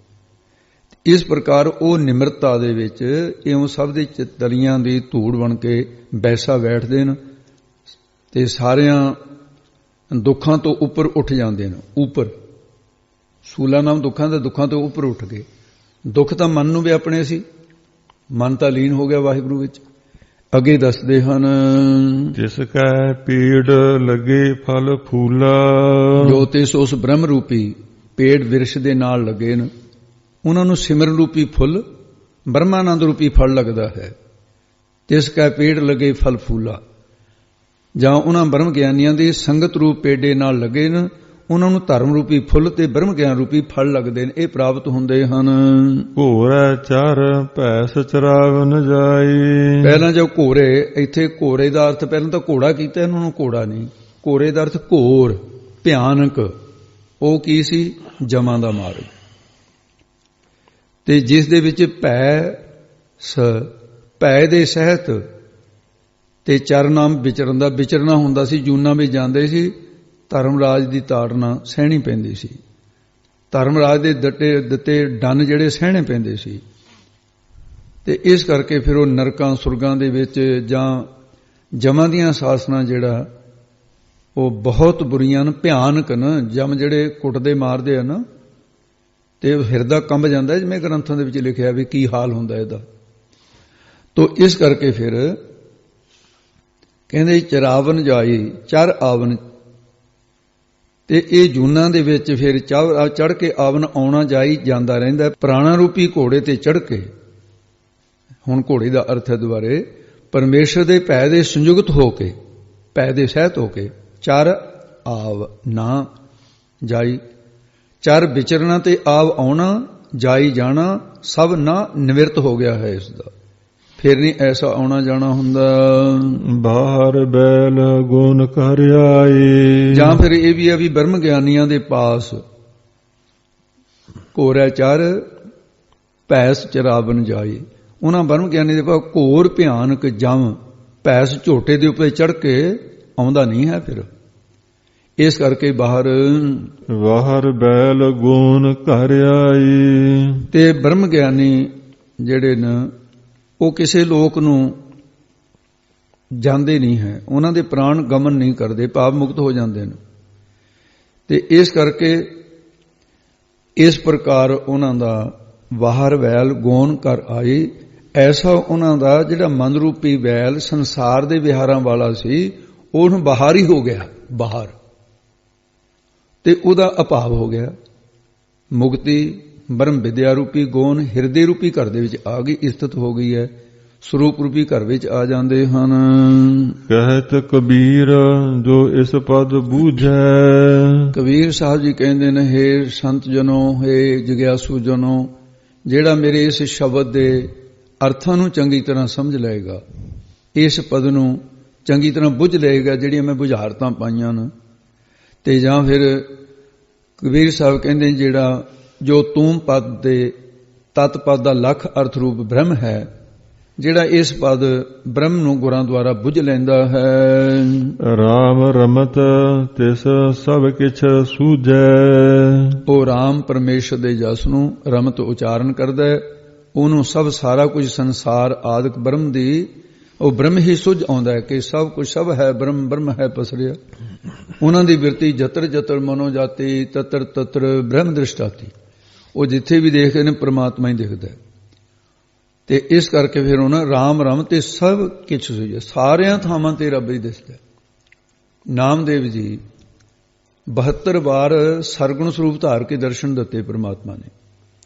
ਕਈ ਵਾਰੀ ਚੋਜ ਬੜੇ ਕੀਤੇ। ਇੱਕ ਵਾਰੀ ਕੀ ਹੋਇਆ, ਤੇ ਨਾਮਦੇਵ ਜੀ ਦੇਖਦੇ ਹੈ ਤੇ ਕੁੱਤਾ ਆਇਆ, ਆ ਕੇ ਰੋਟੀਆਂ ਚੁੱਕ ਕੇ ਲੈ ਗਿਆ। ਉਹ ਜਿੰਨੀਆਂ ਸੀ ਮੂੰਹ ਦੇ ਵਿੱਚ ਆਈਆਂ, ਜਿੰਨੀਆਂ ਕਿ ਨਾਮਦੇਵ ਦੀਆਂ ਰੋਟੀਆਂ, ਸਾਰੀਆਂ ਬੁਰਕ ਭਰਿਆ, ਉਹਨੇ ਤੁਰ ਪਿਆ। ਨਾਮਦੇਵ ਜੀ ਦਾਲ ਚੱਕ ਕੇ ਪਿੱਛੇ ਪਿੱਛੇ ਤੁਰ ਪਏ। ਕਹਿੰਦੇ ਭਗਵਾਨ ਜੀ ਵੀ ਰੁੱਖੀਓ ਖਾਓਗੇ? ਮੈਂ ਤਾਂ ਦਾਲ ਨਾਲ ਖਾਣਾ, ਜੇ ਰੋਟੀ ਸਵੀਕਾਰ ਕੀਤੀ ਹੈ ਦਾਲ ਵੀ ਲੈ ਲਓ। ਆਕਾਸ਼ਬਾਣੀ ਹੋਈ, ਨਾਮਦੇਵ ਤੂੰ ਕੁੱਤੇ ਦੇ ਵਿੱਚ ਵੀ ਮੈਨੂੰ ਦੇਖ ਰਿਹਾ। ਕੁੱਤੇ ਨੂੰ ਭਗਵਾਨ ਕਹੀ ਜਾਂਦਾ, ਕੁੱਤਾ ਭਗਵਾਨ ਹੁੰਦਾ? ਤੇਰੀਆਂ ਰੋਟੀਆਂ ਚੱਕ ਕੇ ਲੈ ਗਿਆ, ਤੂੰ ਕਹਿੰਦਾ ਦਾਲ ਵੀ ਲੈ ਲੈ ਨਾਲ। ਨਾਮਦੇਵ ਕਹਿੰਦੇ ਮੇਰੇ ਭਗਵਾਨ, ਤੂੰ ਹੀ ਦੱਸ ਕਿ ਕੁੱਤੇ ਵਿੱਚ ਤੂੰ ਨਹੀਂ ਹੈ, ਫਿਰ ਵਿਆਪਕ ਕਿਵੇਂ ਹੋਇਆ ਜੇ ਕੁੱਤੇ ਦੇ ਵਿੱਚ ਨਹੀਂ ਹੈ? ਮੈਂ ਤਾਂ ਸਾਰੀ ਜਗ੍ਹਾ ਤੈਨੂੰ ਦੇਖਦਾ। ਉਸ ਵੇਲੇ ਕੁੱਤਾ ਛਾਈ ਬਾਈ ਹੋ ਗਿਆ, ਵਿੱਚੋਂ ਪਰਮਾਤਮਾ ਪ੍ਰਗਟ ਹੋ ਗਏ। ਕਹਿੰਦੇ ਮੈਂ ਹੀ ਕੁੱਤਾ ਬਣ ਕੇ ਆਇਆ ਸੀ, ਤੇਰਾ ਨਿਸ਼ਚਾ ਦੇਖਣਾ ਸੀ। ਉਹਨਾਂ ਦੀ ਦ੍ਰਿਸ਼ਟੀ ਐਸੀ ਹੋ ਜਾਂਦੀ ਹੈ, ਉਹਨਾਂ ਨੂੰ ਔਰਤ ਔਰਤ ਨਹੀਂ ਦਿਸਦੀ, ਮਰਦ ਮਰਦ ਨਹੀਂ ਦਿਸਦਾ, ਪਸ਼ੂ ਪਸ਼ੂ ਨਹੀਂ ਦਿਸਦਾ। ਉਹਨਾਂ ਨੂੰ ਸਭ ਹੈ ਬ੍ਰਹਮ, ਬ੍ਰਹਮ ਹੈ ਪਸਰਿਆ। ਫਿਰ ਵਿਕਾਰ ਕਿੱਥੇ ਰਹਿ ਗਿਆ? ਜੋ ਸਾਰੀ ਜਗ੍ਹਾ ਪਰਮਾਤਮਾ ਹੀ ਹੋ ਗਿਆ। ਇਸ ਪ੍ਰਕਾਰ ਕਬੀਰ ਸਾਹਿਬ ਜੀ ਨੇ ਬੜੇ ਗਹਿਰੇ ਗੁੱਝੇ ਪਦ ਇਸ ਦੇ ਵਿੱਚ ਸਾਧ ਸੰਗੀ ਰੱਖੇ ਹੈ। ਤੇ ਅੱਗੇ ਫਰਮਾਨ ਕਰਦੇ ਨੇ ਇਸ ਦਾ ਵੀ ਇਹਦੇ ਵਿੱਚ ਜੋ ਕਥਨ ਕੀਤਾ ਹੈ ਸ਼ਬਦਾਂ ਦੇ ਵਿੱਚ, ਉਹ ਅੱਗੇ ਦੱਸਦੇ ਹਨ। ਜਾਈ ਬੋਲੋ। ਵਾਇਸ ਚੌਪਦੇ ਤਥਾ ਪੰਚਪਦੇ। ਇਹ ਧਿਆਨ ਕਰ ਲਿਓ ਵੀ ਜਿਹੜੇ ਇਹ ਅੱਖਰ ਹੁਣ ਬੋਲੇ ਨੇ, ਇਹ ਜਿਹੜਾ ਸ਼ਬਦ ਦੇ ਅਰਥ ਹੋਏ ਨੇ, ਇਹ ਉਹਦੇ ਨਾਲ ਹੀ ਪਾਠ ਅੱਖਰੇ ਉਹਦੇ ਨਾਲ ਬੋਲਣੇ ਨੇ। ਇਹ ਕਿਤੇ ਇਹਨੂੰ ਚੱਕ ਕੇ ਗਾਹਾਂ ਵਾਲੇ ਦੇ ਨਾਲ ਨਾ ਲਾ ਲਿਓ। ਜਿਹੜਾ ਆਸਾ ਸ੍ਰੀ ਕਬੀਰ ਜੀਓ ਕੇ ਤਿਪਦੇ 8 ਕਿਤੇ ਉਹਦੇ ਨਾਲ ਨਾ ਲਾ ਲਿਓ। ਇਹ ਪਿਛਲਿਆਂ ਦੇ ਨਾਲ ਲਾਉਣੇ। ਵਾਇਸ ਚੌਪਦੇ ਤਥਾ ਪੰਚਪਦੇ। ਇਹ ਕੀ ਹੈ? ਭਗਤ ਕਬੀਰ ਜੀ ਦੇ ਇੱਥੋਂ ਤੱਕ ਚੌਪ ਦੇ 4-4 ਪਦਾਂ ਵਾਲੇ 13 ਸ਼ਬਦ ਆਏ ਹੈ। ਤਥਾ ਤਿਸ ਪ੍ਰਕਾਰ ਹੀ ਪੰਚਪਦੇ 5-5 ਪਦਿਆਂ ਵਾਲੇ 9 ਸ਼ਬਦ ਆਏ ਨੇ। ਤੇ ਕੁੱਲ ਜਿਹੜੇ ਨੇ ਉਹ ਸਾਸੀ 22 ਜੋੜ ਆ ਗਿਆ। ਇਸ ਕਰਕੇ 22 ਲਿਖ ਦਿੱਤਾ ਕਿ 22 ਨੇ। 22 ਚੌਪਦੇ ਤਥਾ ਪੰਚਪਦੇ ਵਾਲੀ ਜਿਹੜੀ ਹੈ ਨਾ, ਇਹਨੂੰ ਇਸੇ ਢੰਗ ਦੇ ਨਾਲ ਲਾਇਓ ਉੱਪਰ। ਤੇ ਇਸ ਪ੍ਰਕਾਰ ਹੁਣ ਅੱਗੇ ਸਾਧ ਸੰਗਤ ਦੱਸਦੇ ਹਨ। ਆਸਾ ਸ੍ਰੀ ਕਬੀਰ ਜੀਓ ਕੇ ਤੇ ਪਦੇ 8 2 ਤੁਕੇ 7 1 ਤੁਕਾ 1। ਇਹ ਹੁਣ ਸਮਝ ਲਿਆ ਨਾ, ਇਸ ਤਰ੍ਹਾਂ ਬੋਲਣੇ ਨੇ। ਇਹਨਾਂ ਦਾ ਪਾਠ ਇਸ ਤਰ੍ਹਾਂ ਮੈਂ ਆਸਾ ਦਾ ਰਾਗ ਹੈ। ਤੇ ਇਹਦੇ 'ਚ ਕਬੀਰ ਸਾਹਿਬ ਜੀ ਦੇ ਜੀਓ ਪਦ ਹੈ, ਜਿਹੜਾ ਸੰਬੋਧਕ ਵੀ ਹੁੰਦਾ ਹੈ। ਜੀਓ ਨਾਮ ਸਤਕਾਰ ਦਾ ਆਦਰਬੋਧਕ ਸ਼ਬਦ ਹੈ। ਇਹ ਗੁਰੂ ਅਰਜਨ ਦੇਵ ਜੀ ਨੇ ਜਦੋਂ ਗੁਰੂ ਗ੍ਰੰਥ ਸਾਹਿਬ ਦੀ ਸੰਪਾਦਨਾ ਕਰਾਈ ਹੈ, ਉਹ ਅੱਖਰ ਲਿਖਦੇ ਹੈ। ਦੁਬਾਰੇ ਬੋਲੋ ਜੀ ਯਾਰ। ਆਸਾ ਸ੍ਰੀ ਕਬੀਰ ਜੀਓ ਕੇ ਤੇ ਪਦੇ 8 ਦੋ ਤੁਕੇ 7 ਇੱਕ ਤੁਕਾ 1। ਤੇ ਇਹਦੇ ਵਿੱਚ ਦੋ ਸ਼ਬਦ ਆਦਰ ਬੋਧਕ ਨੇ। ਇੱਕ ਤਾਂ ਸ੍ਰੀ ਪਦ ਹੈ ਆਦਰ ਬੋਧਕ, ਜਿਵੇਂ ਸ੍ਰੀਮਾਨ ਜੀ, ਸ੍ਰੀਮਤੀ ਜੀ, ਸ੍ਰੀ ਆਦਰ ਬੋਧਕ ਸ਼ਬਦ ਹੈ, ਸਤਕਾਰ ਦਾ ਸ਼ਬਦ ਹੈ। ਇੱਕ ਜੀਓ ਜੀ ਪਦ ਹੈ ਜਿਹੜਾ ਕਿ ਆਸਾ ਰਾਗ ਦੇ ਅੰਦਰ ਕਬੀਰ ਸਾਹਿਬ ਜੀ ਦੇ ਜਿਹੜੇ 3 ਪਦਾਂ ਵਾਲੇ 8 ਪਦ ਆਸਾ ਰਾਗ ਹੈ, ਇਹ ਇਸ ਤਰ੍ਹਾਂ ਦੇ 8 ਸ਼ਬਦ ਆਉਣਗੇ ਤੇ 2 ਤੁਕੇ 2 ਤੁਕਾਂ ਵਾਲੇ 7 ਉਹ 7 ਸ਼ਬਦ ਆਉਣਗੇ ਅਤੇ ਇਹਨਾਂ 'ਚ 1 ਤੁਕਾ ਵਾਲਾ 1 ਸ਼ਬਦ ਆਏਗਾ। ਇਹ ਅੱਗੇ ਅਗਲੀ ਸੂਚਨਾ ਦਿੱਤੀ ਹੈ। ਇੱਕ ਓੰਕਾਰ ਸਤਿਗੁਰ ਪ੍ਰਸਾਦ। ਇੱਕ ਅਦੁੱਤੀ ਓੰਕਾਰ ਸਰੂਪ ਕਾ ਪ੍ਰਕਾਸ਼ ਸਤਨਾਸ ਤੋਂ ਰਹਿਤ ਗੁਰ ਚੇਤਨ ਪ੍ਰਸਾਦ ਆਨੰਦ ਸਰੂਪ। ਇਹ ਬ੍ਰਹਮ ਦੇ ਵਿਸ਼ੇਸ਼ਣ। ਰੱਬ ਕੈਸਾ ਹੈ ਜੇ ਕੋਈ ਪੁੱਛੇ? ਸਤ ਹੈ, ਚੇਤਨ ਹੈ, ਪ੍ਰਸਾਦ ਆਨੰਦ ਸਰੂਪ ਹੈ। ਗੁਰੂ ਨਾਮ ਚੇਤਨ ਦਾ ਹੁੰਦਾ ਹੈ। ਪ੍ਰਾਪਤੀ ਕਿਵੇਂ ਹੁੰਦੀ ਹੈ? ਸਤਿਗੁਰਾਂ ਦੀ ਪ੍ਰਸਾਦ ਕਿਰਪਾ ਨਾਲ ਪ੍ਰਾਪਤੀ ਹੁੰਦੀ ਹੈ। ਤੇ ਇਹ ਹੁਣ ਮੰਗਲ ਕਰਕੇ ਅਗਲਾ ਜਿਹੜਾ ਸ਼ਬਦ ਹੈ ਉਹ ਕੰਸੀ ਦੇ ਵਿੱਚ ਕੋਈ ਪੁਰਸ਼ ਸੰਸਾਰ ਦੇ ਭੋਗਾਂ ਤੇ ਲਾਲਚਾਂ ਦੇ ਵਿੱਚ ਲੱਗ ਕੇ ਉਹ ਐਵੇਂ ਜ਼ਿੰਦਗੀ ਵਿਅਰਥ ਗਵਾ ਰਿਹਾ ਸੀ ਤੇ ਕਬੀਰ ਸਾਹਿਬ ਜੀ ਨੂੰ ਦੇਖ ਕੇ ਫਿਰ ਇਹ ਪਾਵਨ ਸ਼ਬਦ ਉਪਦੇਸ਼ ਪ੍ਰਥਾਏ ਸਾਖੀ ਮਹਾਂਪੁਰਖ ਬੋਲਦੇ ਸਾਂਝੀ ਸਗਲ ਜਹਾਨੇ ਹੈ ਪ੍ਰਥਾਏ ਉਹਦੇ ਪਰ ਸਾਰੇ ਸੰਸਾਰ ਨੂੰ ਸਿੱਖਿਆ। ਅੱਜ ਵੀ ਤਾਂ ਕਬੀਰ ਸਾਹਿਬ ਉਵੇਂ ਜਿਵੇਂ ਸਿੱਖਿਆ ਦੇ ਰਹੇ। ਅੱਗੇ ਫਰਮਾਨ ਕਰਦੇ ਹਨ ਕਿ ਹੇ ਪੁਰਸ਼ਾ ਬਿੰਦ ਤੇ ਜਿਨ ਪਿੰਡ ਕੀਆ। ਹੇ ਜੀਵ, ਜਿਸ ਪਰਮੇਸ਼ਰ ਨੇ ਮਾਤਾ ਦੀ ਰਖਤ, ਮਾਂ ਦੀ ਤਾਂ ਖੂਨ ਹੈ ਰਖਤ, ਮਾਂ ਕੀ ਰਖਤ ਪਿਤਾ ਬਿੰਦ ਧਾਰਾ ਮੂਰਤ ਸੂਰਤ ਕਰ ਅਪਾਰ। ਜਿਸ ਪ੍ਰਕਾਰ ਮਾਤਾ ਦੀ ਰਗਤ ਤੇ ਪਿਤਾ ਦੀ ਬਿੰਦ ਜਿਹੜਾ ਅੰਸ਼ ਹੈ, ਧਾਤੂ ਹੈ ਜਿਹੜੀ, ਤੇ ਉਸ ਦੇ ਨਾਲੋਂ ਇਹਦਾ ਜੀਵ ਦਾ ਸਰੀਰ ਪੈਦਾ ਕੀਤਾ ਹੈ। ਇਹ ਵਾਹਿਗੁਰੂ ਨੇ ਕੀਤਾ ਹੈ, ਤੂੰ ਆਪਣੇ ਆਪ ਨਹੀਂ ਬਣਾਇਆ। ਅਗਨ ਕੁੰਡ ਰਹਾਇਆ। ਫਿਰ ਮਾਤਾ ਦੇ ਜਿਹੜੇ ਅਗਨ ਕੁੰਡ ਕਿਹੜੀ ਹੈ? ਮਾਤਾ ਦੇ ਅੰਦਰ ਜਿਹੜੀ ਜਠਰਾ ਅਗਨੀ ਹੈ, ਅੱਗ ਦਾ ਕੁੰਡ ਹੀ ਹੈ ਤੇ ਉੱਥੇ ਤੈਨੂੰ ਪੈਦਾ ਕੀਤਾ। ਅੱਗ ਜਿੱਥੇ ਹੋਵੇ, ਜਿੱਥੇ ਭੱਠੀ ਜਗਦੀ ਹੋਵੇ, ਘਾਹ ਦਾ ਤੀਲਾ ਨਹੀਂ ਪੈਦਾ ਹੁੰਦਾ, ਉੱਥੇ ਕਮਲ ਪੈਦਾ ਹੋ ਜਾਵੇ। ਇਹ ਕਮਲ ਦੀ ਨਿਆਈ ਤੇਰਾ ਉੱਥੇ ਮਾਤਾ ਦੇ ਪੇਟ ਦੇ ਵਿੱਚ ਜਨਮ ਹੋਇਆ। ਇਹ ਪ੍ਰਮਾਤਮਾ ਦੀ ਕਿਰਪਾ ਤੋਂ ਬਿਨਾਂ ਨਹੀਂ ਹੋ ਸਕਦਾ। ਉੱਥੇ ਅਗਨ ਦੇ ਸੇਕ ਤੋਂ ਕਿਵੇਂ ਬਚਿਆ? ਤੇ ਸਿਮਰਨ ਦੇ ਕੇ, ਆਪਣਾ ਸਿਮਰਨ ਦੇ ਕੇ ਰਹਾਇਆ ਰੱਖਣਾ ਕੀਤਾ ਤੈਨੂੰ। ਉਸ ਵੇਲੇ ਇੱਕ ਪਲ ਵੀ ਨਾਮ ਨਹੀਂ ਸੀ ਵਿਸਾਰਦਾ, ਕਿਉਂਕਿ ਜੇ ਉਹ ਨਾਮ ਵਿਸਾਰਦਾ ਅੱਗ ਦਾ ਸੇਕ ਲੱਗਣ ਲੱਗ ਜਾਂਦਾ ਬੱਚੇ ਨੂੰ, ਜੀਵਾਤਮਾ ਨੂੰ। ਉਸ ਵੇਲੇ ਮਾਤਾ ਦੇ ਪੇਟ ਦੀ ਜਠਰਾ ਅਗਨੀ ਪੁਰਸ਼ ਦੇ ਜਿਸਮ ਦੇ ਵਿੱਚ ਵੀ ਹੈ, ਔਰਤ ਦੇ ਵੀ। ਪਰ ਔਰਤ ਦੇ ਜਠਰਾ ਅਗਨੀ ਜ਼ਿਆਦਾ ਹੁੰਦੀ ਹੈ, ਕਿਉਂਕਿ ਇਹਨੇ ਬੱਚੇ ਦਾ ਜਿਸਮ ਪਕਾਉਣਾ ਹੁੰਦਾ, ਜਿਵੇਂ ਆਵੀ ਦੇ ਵਿੱਚ ਭਾਂਡੇ ਪੱਕਦੇ ਆ। ਇਸ ਕਰਕੇ ਉਸ ਵੇਲੇ ਜਠਰਾ ਅਗਨੀ ਇੰਨੀ ਪ੍ਰਜਵਲਿਤ ਹੋ ਜਾਂਦੀ ਹੈ, ਰੋੜ ਖਾਦੇ ਹੋਏ ਵੀ ਹਜਮ ਹੋ ਜਾਂਦੇ। ਤੇ ਉਹ ਅੱਗ ਦਾ ਸੇਕ ਤੈਨੂੰ ਲੱਗਣ ਨਹੀਂ ਦਿੱਤਾ, ਕਿਉਂਕਿ ਤੂੰ ਉਸ ਵੇਲੇ ਸਿਮਰਨ ਕਰਦਾ ਸੀ। ਤੇ ਹੁਣ ਤੈਨੂੰ ਕੀ ਹੋ ਗਿਆ? ਬਾਹਰ ਆ ਕੇ ਤੂੰ ਸਭ ਕੁਝ ਹੀ ਭੁੱਲ ਗਿਆ। ਵਿੱਚੋਂ ਗਰਭੇ ਨਿਕਲ ਆਇਆ, ਗਰਭ ਤੋਂ ਬਾਹਰ ਨਿਕਲਣ ਦੀ ਦੇਰ ਸੀ ਤੇ ਪਰਮਾਤਮਾ ਨੂੰ ਭੁੱਲ ਗਏ। ਤੇ ਅੱਗੇ ਦੱਸਦੇ ਹਨ ਜੀ 10 ਮਾਸ ਮਾਤਾ ਉਦਰ ਰਾਖਿਆ। ਫਿਰ 10 ਮਾਸ ਮਹੀਨੇ ਤੱਕ, ਜਿਹੜੀ 9 ਮਹੀਨੇ ਪੂਰੇ ਹੋ ਕੇ 10ਵੇਂ ਦੇ ਕੁਝ ਦਿਨ ਲੱਗ ਜਾਂਦੇ ਹੈ। ਗਿਣਤੀ ਸੰਸਾਰ ਦੇ ਕੋਲੋਂ ਪੂਰੀ ਨਹੀਂ ਹੁੰਦੀ। 10ਵੀਂ ਮਾਸੀ ਹੁਕਮ ਬਾਲਕ ਜਨਮ ਲਈ। 10ਵੇਂ ਮਹੀਨੇ ਤੇਰਾ ਜਨਮ ਹੋਇਆ ਹੈ। 10 ਮਹੀਨੇ ਤੱਕ ਤੇਰੀ ਮਾਂ ਨੇ ਉਧਰ ਪੇਟ ਦੇ ਵਿੱਚ ਰੱਖਿਆ, ਸੰਭਾਲ ਕੀਤੀ। ਜਾਂ ਮਾਤਾ ਦੇ ਉਦਰ ਦੇ ਵਿੱਚ ਤੈਨੂੰ ਮਾਂ ਨਹੀਂ ਸੀ ਰੱਖ ਸਕਦੀ, ਪਰਮਾਤਮਾ ਨੇ ਰੱਖਿਆ। ਤੈਨੂੰ ਕੋਈ ਵੀ ਤਕਲੀਫ ਹੁੰਦੀ, ਮਾਂ ਨਹੀਂ ਤੇਰੀ ਤਕਲੀਫ ਮਿਟਾ ਸਕਦੀ ਸੀ। ਇਸ ਕਰਕੇ ਤੈਨੂੰ ਤੇਰੀ ਸੰਭਾਲ ਕੀਤੀ ਹੈ ਤਾਂ ਵਾਹਿਗੁਰੂ ਨੇ ਕੀਤੀ ਹੈ। ਤੇ ਉਸ ਵੇਲੇ ਮਾਤਾ ਨੂੰ ਕੋਈ ਇਹ ਗਿਆਨ ਨਹੀਂ ਵੀ ਬੱਚਾ ਇਸ ਵੇਲੇ ਭੁੱਖਾ ਹੈ, ਪਿਆਸਾ ਹੈ। ਅਮਰੀਕਾ ਦੇ ਸਿਹਤ ਵਿਗਿਆਨੀਆਂ ਨੇ, ਉਹਨਾਂ ਨੇ ਖੋਜ ਕੀਤੀ ਔਰ ਉਹਨਾਂ ਦੇ ਜਿਹੜੇ ਅਮਰੀਕਾ ਦੇ ਪੱਛਮ ਦੇ ਇਲਾਕੇ ਦੇ ਜਿੰਨੇ ਵੀ ਇਹ ਸਿਹਤ ਵਿਗਿਆਨੀ ਨੇ, ਉਹਨਾਂ ਨੇ ਖੋਜ ਕਰਕੇ ਇਹ ਗੱਲ ਦੱਸੀ ਹੈ ਕਿ ਜਦੋਂ ਬੱਚਾ ਜਨਮ ਲੈਂਦਾ ਹੈ ਕਹਿੰਦੇ 24 ਉਹਨਾਂ ਦੀ ਆਪਣੀ ਬੋਲੀ ਹੈ, ਗੱਲ ਉਹੀ ਹੈ ਪਰ ਉਹਨਾਂ ਦੀ ਆਪਣੀ ਬੋਲੀ 'ਚ ਕਿਹਾ, ਕਹਿੰਦੇ 24 ਘੰਟੇ ਦਾ ਫੂਡ ਗੋਡ ਕਹਿੰਦੇ ਇਹਨੂੰ ਦੇ ਕੇ ਭੇਜਦਾ। 24 ਘੰਟੇ ਬੱਚਾ ਇਹਨੂੰ ਕੋਈ ਭੁੱਖ ਨਹੀਂ ਹੁੰਦੀ, 24 ਘੰਟੇ ਤੋਂ ਬਾਅਦ ਰੁਕਦੀ ਹੈ। ਇਹ ਉਹ ਖੁਰਾਕ ਕਿਹਨੇ ਦਿੱਤੀ?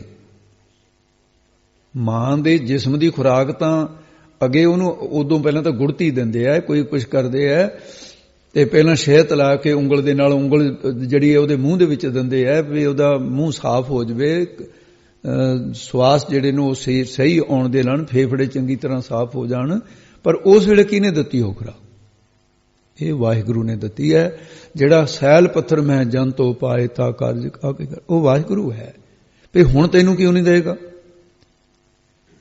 ਤੇ ਇਸ ਕਰਕੇ ਫਿਰ ਤੂੰ ਅੱਗੇ ਬੋਲ ਦਿਓ ਜੀ। ਬਹੁਰ ਲਾਗੀ ਮਾਇਆ, ਫਿਰ ਤੈਨੂੰ ਜਦੋਂ ਜਨਮ ਧਾਰਨ ਕਰ ਲਿਆ, ਹੋਇਆ ਕੀ ਹੈ? ਮਾਇਆ ਲੱਗੀ ਤੈਨੂੰ, ਸਿਮਰਨ ਭੁੱਲ ਗਿਆ। ਜਨਮ ਲੈਣ ਦੀ ਦੇਰ ਸੀ, ਪਹਿਲਾ ਕੰਮ ਇਹੀ ਕਰਿਆ ਜਿਹਨੇ ਤੈਨੂੰ 10 ਮਹੀਨੇ ਪਾਲਿਆ ਪੇੜੀ, ਪਹਿਲਾਂ ਤਾਂ ਰੱਬ ਨੂੰ ਹੀ ਭੁੱਲਿਆ, ਤੂੰ ਇਹੋ ਜਿਹਾ ਕਿਰਤ ਕਰਨਾ ਹੈ। ਖਾਣ ਪੀਣ ਦੀ ਤ੍ਰਿਸ਼ਨਾ ਲੱਗ ਗਈ। ਉਹ ਕਿਵੇਂ ਲੱਗੀ ਹੈ? ਦਾਈ ਨੇ ਮਾੜਾ ਜਿਹਾ ਸਹਿਤ ਲਾਇਆ, ਜਾਂ ਜਿਹੜੀਆਂ ਕੋਲ ਬੀਬੀਆਂ ਹੁੰਦੀਆਂ ਨੇ ਉਹ ਬੱਚੇ ਦੇ ਮੂੰਹ 'ਚ ਉਂਗਲ ਦਿੱਤੀ ਆ, ਉਹ ਚੂਸਣ ਲੱਗ ਗਿਆ। ਜਦ ਇਹਨੂੰ ਪਤਾ ਲੱਗ ਗਿਆ ਵੀ ਇਹ ਇੱਥੇ ਮੇਰੀ ਖੁਰਾਕ ਹੈ, ਰੱਬ ਭੁੱਲ ਗਿਆ, ਨਾਮ ਚੇਤੇ ਨਹੀਂ ਰਿਹਾ।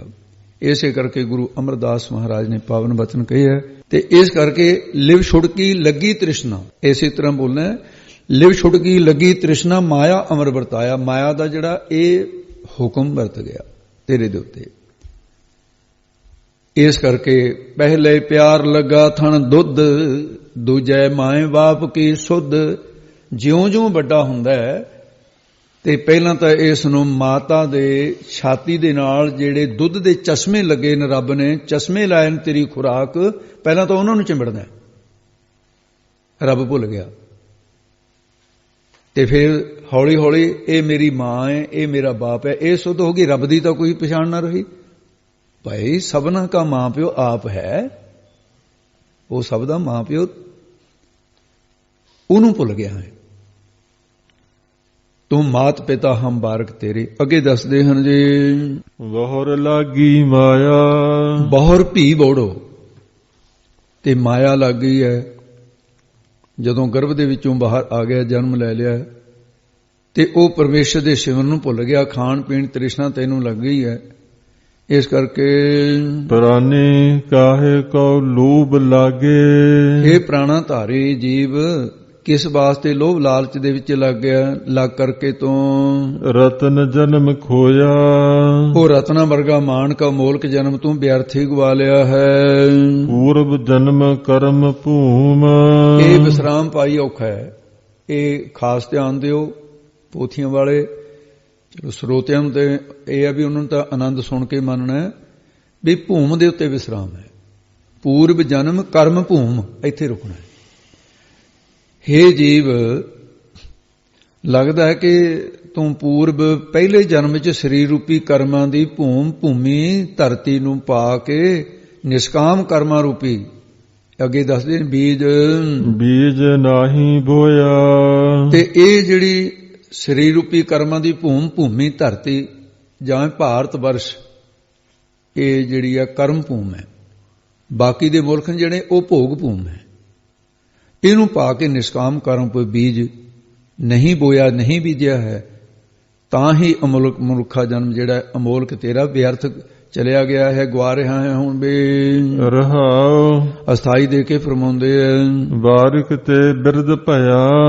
ਹੇ ਜੀਵ ਦੇਖ, ਤੂੰ ਪਹਿਲਾਂ ਬਾਲਕ ਸੀ, ਬੱਚਾ ਸੀ ਤੂੰ, ਤੇ ਉਸ ਬਾਲਕ ਅਵਸਥਾ ਤੋਂ ਫਿਰ ਤੂੰ ਜਵਾਨ ਹੋ ਗਿਆ, ਤੇ ਜਵਾਨ ਹੋ ਕੇ ਫਿਰ ਬਿਰਧ ਬੁੱਢਾ ਹੋ ਗਿਆ। ਇਸ ਕਰਕੇ ਬਾਰਕ ਤੇ ਬਿਰਧ ਭਇਆ, ਤੂੰ ਇਸ ਪ੍ਰਕਾਰ ਬੁੱਢਾ ਹੋ ਗਿਆ ਹੈ। ਹੋਣਾ ਸੋ ਹੋਇਆ, ਤੇ ਜੋ ਹੋਣਾ ਸੀ ਸੋ ਉਹ ਤਾਂ ਹੋਇਆ, ਹੋ ਗਿਆ। ਭਾਵ ਬਚਪਨ ਖੇਡਾਂ ਵਿੱਚ ਬਤੀਤ ਕਰ ਲਿਆ, ਜਵਾਨੀ ਭੋਗਾਂ ਵਿੱਚ ਗਵਾ ਲਈ, ਢਲਦੀ ਜਵਾਨੀ ਪਦਾਰਥ ਜੋੜਨ ਦੇ ਵਿੱਚ ਗਵਾ ਲਈ, ਤੇ ਹੁਣ ਬੁਢੇਪੇ ਤੋਂ ਬਾਅਦ ਕੀ ਹੈ? ਫਿਰ ਮੌਤ ਹੀ ਆਵੇਗੀ ਨਾ। ਇਸ ਲਈ ਹੁਣ ਬਿਰਧ ਅਵਸਥਾ ਵਿੱਚ ਜੇ ਉਦੋਂ ਨਹੀਂ ਨਾਮ ਜਪਿਆ, ਹੁਣ ਤਾਂ ਬੁੱਢਾ ਹੋ ਗਿਆ, ਹੁਣ ਤਾਂ ਨਾਮ ਜਪ ਲੈ, ਹੁਣ ਤਾਂ ਆਪਣਾ ਅੱਗਾ ਸਵਾਰ ਲੈ, ਤੂੰ ਤਾਂ ਹੁਣ ਵੀ ਨਹੀਂ ਐਸਾ ਕਰ ਰਿਹਾ। ਇਹ ਕਹਿ ਰਹੇ ਹਨ ਕਬੀਰ ਸਾਹਿਬ, ਜਾ ਜਮ ਆਏ ਝੋਟ ਪਕੜੈ। ਕਹਿੰਦੇ ਹੈ ਚੱਲਿਆ, ਜਦੋਂ ਜਮਦੂਤ ਆ ਕੇ ਸਿਰ ਤੇ ਖੜ ਗਏ ਨਾ, ਤਾਂ ਤੈਨੂੰ ਝੋਟ ਚੋਟੀ ਤੋਂ ਭਾਵ ਕੇਸਾ ਤੋਂ ਪਕੜੇ ਫੜਨਗੇ। ਫਿਰ ਤੈਨੂੰ ਜਦੋਂ ਉਹਨਾਂ ਨੇ ਫੜ ਲਿਆ, ਫਿਰ ਤਬ ਹੈ ਕਾਹੇ ਰੋਇਆ। ਉਸ ਵੇਲੇ ਫਿਰ ਕਿਉਂ ਕਾਹਦੇ ਲਈ ਰੋਏਗਾ? ਫਿਰ ਜੇ ਤੂੰ ਪਹਿਲਾਂ ਸਮਝਦਾ ਨਾਮ ਜਪਣਾ ਚਾਹੀਦਾ, ਫਿਰ ਤੈਨੂੰ ਰੋਣ ਦੇ ਨਾਲ ਕੀ ਹੋਏਗਾ? ਹੁਣ ਸੁਣਿਆ ਕਿ ਆਰੂ ਆਇਆ, ਮਨ ਅੰਧੇ ਜਨਮ ਗਵਾਇਆ, ਫਿਰ ਤੇਰਾ ਰੋਣਾ ਕਿਸੇ ਅਰਥ ਨਹੀਂ। ਤੂੰ ਹੁਣ ਹੀ ਸਮਝ ਲੈ, ਉਸ ਵੇਲੇ ਰੋਣਾ ਤੇਰਾ ਨਿਸ਼ਫਲ ਹੋਏਗਾ। ਕਿਸੇ ਬਹਾਨੇ ਨਾਮ ਜਪਿਆ। ਸਤ ਸੰਗਤ ਨੂੰ ਕਿਉਂ ਵੱਡਾ ਗੁਰੂ ਨਾਨਕ ਸਾਹਿਬ ਸੱਚੇ ਪਾਤਸ਼ਾਹ ਨੇ ਕਿਹਾ? ਇੱਥੇ ਸਵਾਸਾਂ ਦੀ ਸਫਲਤਾ ਇਸ ਕਰਕੇ ਹੈ ਵੀ ਐਸ ਸ਼ਬਦ ਦੇ ਆਸਰੇ ਇਹਦੇ ਨਾਲ ਜੁੜ ਕੇ ਸਾਨੂੰ ਅਸੀਂ ਬੰਦਗੀ ਕਰ ਰਹੇ ਹਾਂ। ਓਕਣ ਕੱਲੇ ਬਹਿ ਕੇ ਬੰਦਗੀ ਨਹੀਂ ਮਨ ਕਰਨ ਦਿੰਦਾ, ਮਨ ਹੋਰ ਪਾਸੇ ਨੂੰ ਜਾਂਦਾ ਹੈ। ਇਹਦਾ ਮਹੱਤਵ ਵੱਡਾ ਹੈ ਕੱਲੇ ਬਹਿ ਕੇ ਬੰਦਗੀ ਕਰਨ ਨਾਲੋਂ। ਇਹ ਤਾਂ ਤਪੱਸਿਆ ਹੈ। ਜਿਹੜਾ ਘੰਟਾ ਡੇਢ ਘੰਟਾ ਆਪਾਂ ਸਾਰਿਆਂ ਨੂੰ ਵਾਹਿਗੁਰੂ ਨੇ ਬਖਸ਼ੀ ਹੈ, ਇਹਦੀ ਕਦਰ ਕਰੋ। ਇਹ ਤਪੱਸਿਆ ਹੈ। ਮਾੜੇ ਕਰਮ ਹੋਣਗੇ ਤਪੱਸਿਆ ਤੋਂ ਫਿਰ ਵਿਘਨ ਵੀ ਪੈ ਜਾਂਦਾ।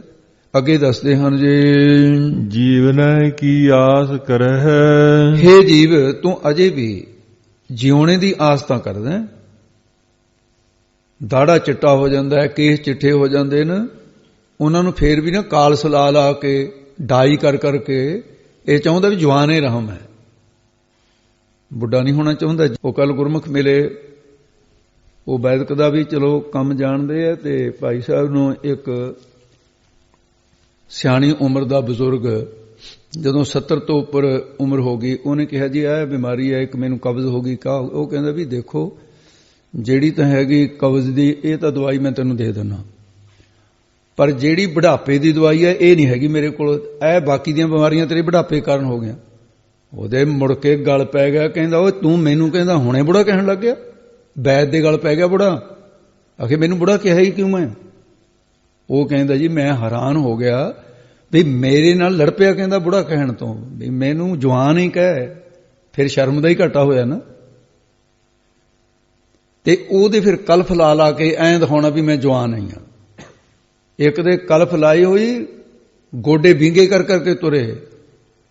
ਉਹ ਭਾਈ ਸਾਹਿਬ ਨੂੰ ਕਹਿੰਦਾ ਅਮਰੀਕਾ ਦੇ ਵਿੱਚ, ਕਹਿੰਦਾ ਭਾਊ, ਕਹਿੰਦਾ ਕਾਹਨੂੰ ਕਲਫ ਲਾਈ ਫਿਰਦਾ? ਕਹਿੰਦਾ ਤੇਰੇ ਤੁਰਨ ਤੋਂ ਪਤਾ ਲੱਗਦਾ ਵੀ ਤੂੰ ਬੁੱਢਾ ਹੈ। ਇਸ ਕਰਕੇ ਜੀਵਨ ਦੀ ਆਸ ਕਰ ਰਿਹਾ ਹੈ, ਪਰ ਇਹ ਨਹੀਂ ਦੇਖ ਰਿਹਾ ਜਮ ਨਿਹਾਰੈ ਸਾਸਾ। ਉਹ ਚੱਲਿਆ ਤੇਰੇ ਤਾਂ ਸਵਾਸਾਂ ਨੂੰ ਨਿਹਾਰੈ ਦੇਖ ਰਿਹਾ ਹੈ। ਕੌਣ? ਜਮ, ਵੀ ਪੂਰੇ ਹੋਣ ਤੇ ਫੜ ਲਈਏ। ਜਿਵੇਂ ਪੁਲਿਸ ਵਾਲੇ ਤਕਾਉਂਦੇ ਹੁੰਦੇ ਨੇ ਵੀ ਇੱਕ ਅੜਿੱਕੇ ਆ ਜਾਵੇ ਬਸ ਉਹਨੂੰ ਫੜ ਲਈਏ ਇਹਨੂੰ, ਐਂ ਤੈਨੂੰ ਜਮਦੂਤ ਫੜਨ ਨੂੰ ਫਿਰਦੇ ਨੇ। ਜੇ ਗੁਰੂ ਨਾਨਕ ਦੇ ਚਰਨ ਫੜ ਲਏ ਤੈਨੂੰ ਜਮਦੂਤ ਨਹੀਂ ਫੜਨਗੇ। ਫਿਰ ਤੂੰ ਗੁਰੂ ਨਾਨਕ ਦੇ ਚਰਨ ਫੜ ਲੈ ਤੇ ਜਮਦੂਤ ਤੇਰੇ ਕੋਲੋਂ ਛੱਡ ਕੇ ਚਲੇ ਜਾਣਗੇ। ਇਹ ਢੰਗ ਤਰੀਕਾ ਹੈ। ਬਾਜੀਗਰੀ ਸੰਸਾਰ ਕਬੀਰਾ। ਤੇ ਕਹਿੰਦੇ ਭਾਈ ਸੰਸਾਰ ਤਾਂ ਬਾਜੀਗਰੀ ਜਿਹੜੀ ਹੈ ਨਾ, ਬਾਜੀਗਰੀ ਕੀ ਹੁੰਦੀ ਹੈ? ਉਹ ਤਮਾਸ਼ਾ ਕਰਨ ਵਾਲਾ, ਜਿਹੜਾ ਉਹਨੂੰ ਬਾਜੀਗਰ ਕਹਿੰਦੇ, ਬਾਜੀ ਪਾਉਣ ਵਾਲਾ। ਬਾਜੀਗਰੀ ਸੰਸਾਰ ਕਬੀਰਾ ਤਾਂ ਸੰਸਾਰ ਦੀ ਬਾਜੀ ਹੈ। ਇਹ ਤਾਂ ਬਾਜੀਗਰ ਬਣ ਕੇ ਬਾਜੀਗਰ ਜੈਸੇ ਬਾਜੀ ਪਾਈ, ਨਾਨਾ ਰੂਪ ਭੇਖ ਖਲਾਈ। ਤੇ ਬਾਜੀਗਰ ਸਮਾਂਗ ਸਕੇਲਾ, ਆਪਣੇ ਰੰਗ ਰਵਿਆ ਅਕੇਲਾ। ਇਹ ਪਰਮੇਸ਼ਰ ਹੈ, ਆਪਣੀਆਂ ਖੇਡਾਂ ਖੇਡ ਰਿਹਾ ਹੈ, ਤੇ ਇਹ ਸਾਰਾ ਖੇਡ ਹੈ ਉਸ ਦਾ ਬਾਜੀਗਰੀ ਸੰਸਾਰ। ਕਬੀਰ ਸਾਹਿਬ ਜੀ ਕਹਿੰਦੇ ਹਨ, ਚੇਤ ਢਾਲ ਪਾਸਾ। ਇਹ ਤਾਂ ਭਾਈ ਸੰਸਾਰ ਜਗ ਦੀ ਬਾਜੀਗਰੀ ਜਿਹੜੀ ਹੈ, ਤਮਾਸ਼ੇ ਦੀ ਨਿਆਈ ਹੈ। ਤੂੰ ਪਰਮੇਸ਼ਰ ਦੇ ਚੇਤ ਸਿਮਰਨ ਰੂਪੀ ਪਾਸਾ, ਇਹਨੂੰ ਪਾਸੇ ਨੂੰ ਢਾਲਣਾ ਕਰ। ਆਪਣੇ ਮਨ ਨੂੰ ਭਗਤੀ ਵਿੱਚ ਢਾਲ ਲੈ। ਤਿੰਨਾਂ ਗੁਣਾਂ ਤੇ ਦੇਹ ਅਧਿਆਸ ਵੱਲੋਂ ਪਾਸਾ ਢਾਲ ਕੇ ਸਰਵਣ ਮੰਨਣ ਅਧਿਆਸਨ ਦਾ ਪਾਸਾ ਲੈ ਕੇ ਪਰਮੇਸ਼ਰ ਦਾ ਚਿੰਤਨ ਕਰ। ਉਹਨੂੰ ਚੇਤਨਾ ਕਰ, ਉਹ ਪਰਮੇਸ਼ਰ ਨੂੰ, ਉਹਦਾ ਚਿੰਤਨ ਕਰ ਤੂੰ। ਹਾਂਜੀ, ਅੱਗੇ ਦੱਸਦੇ ਹਨ,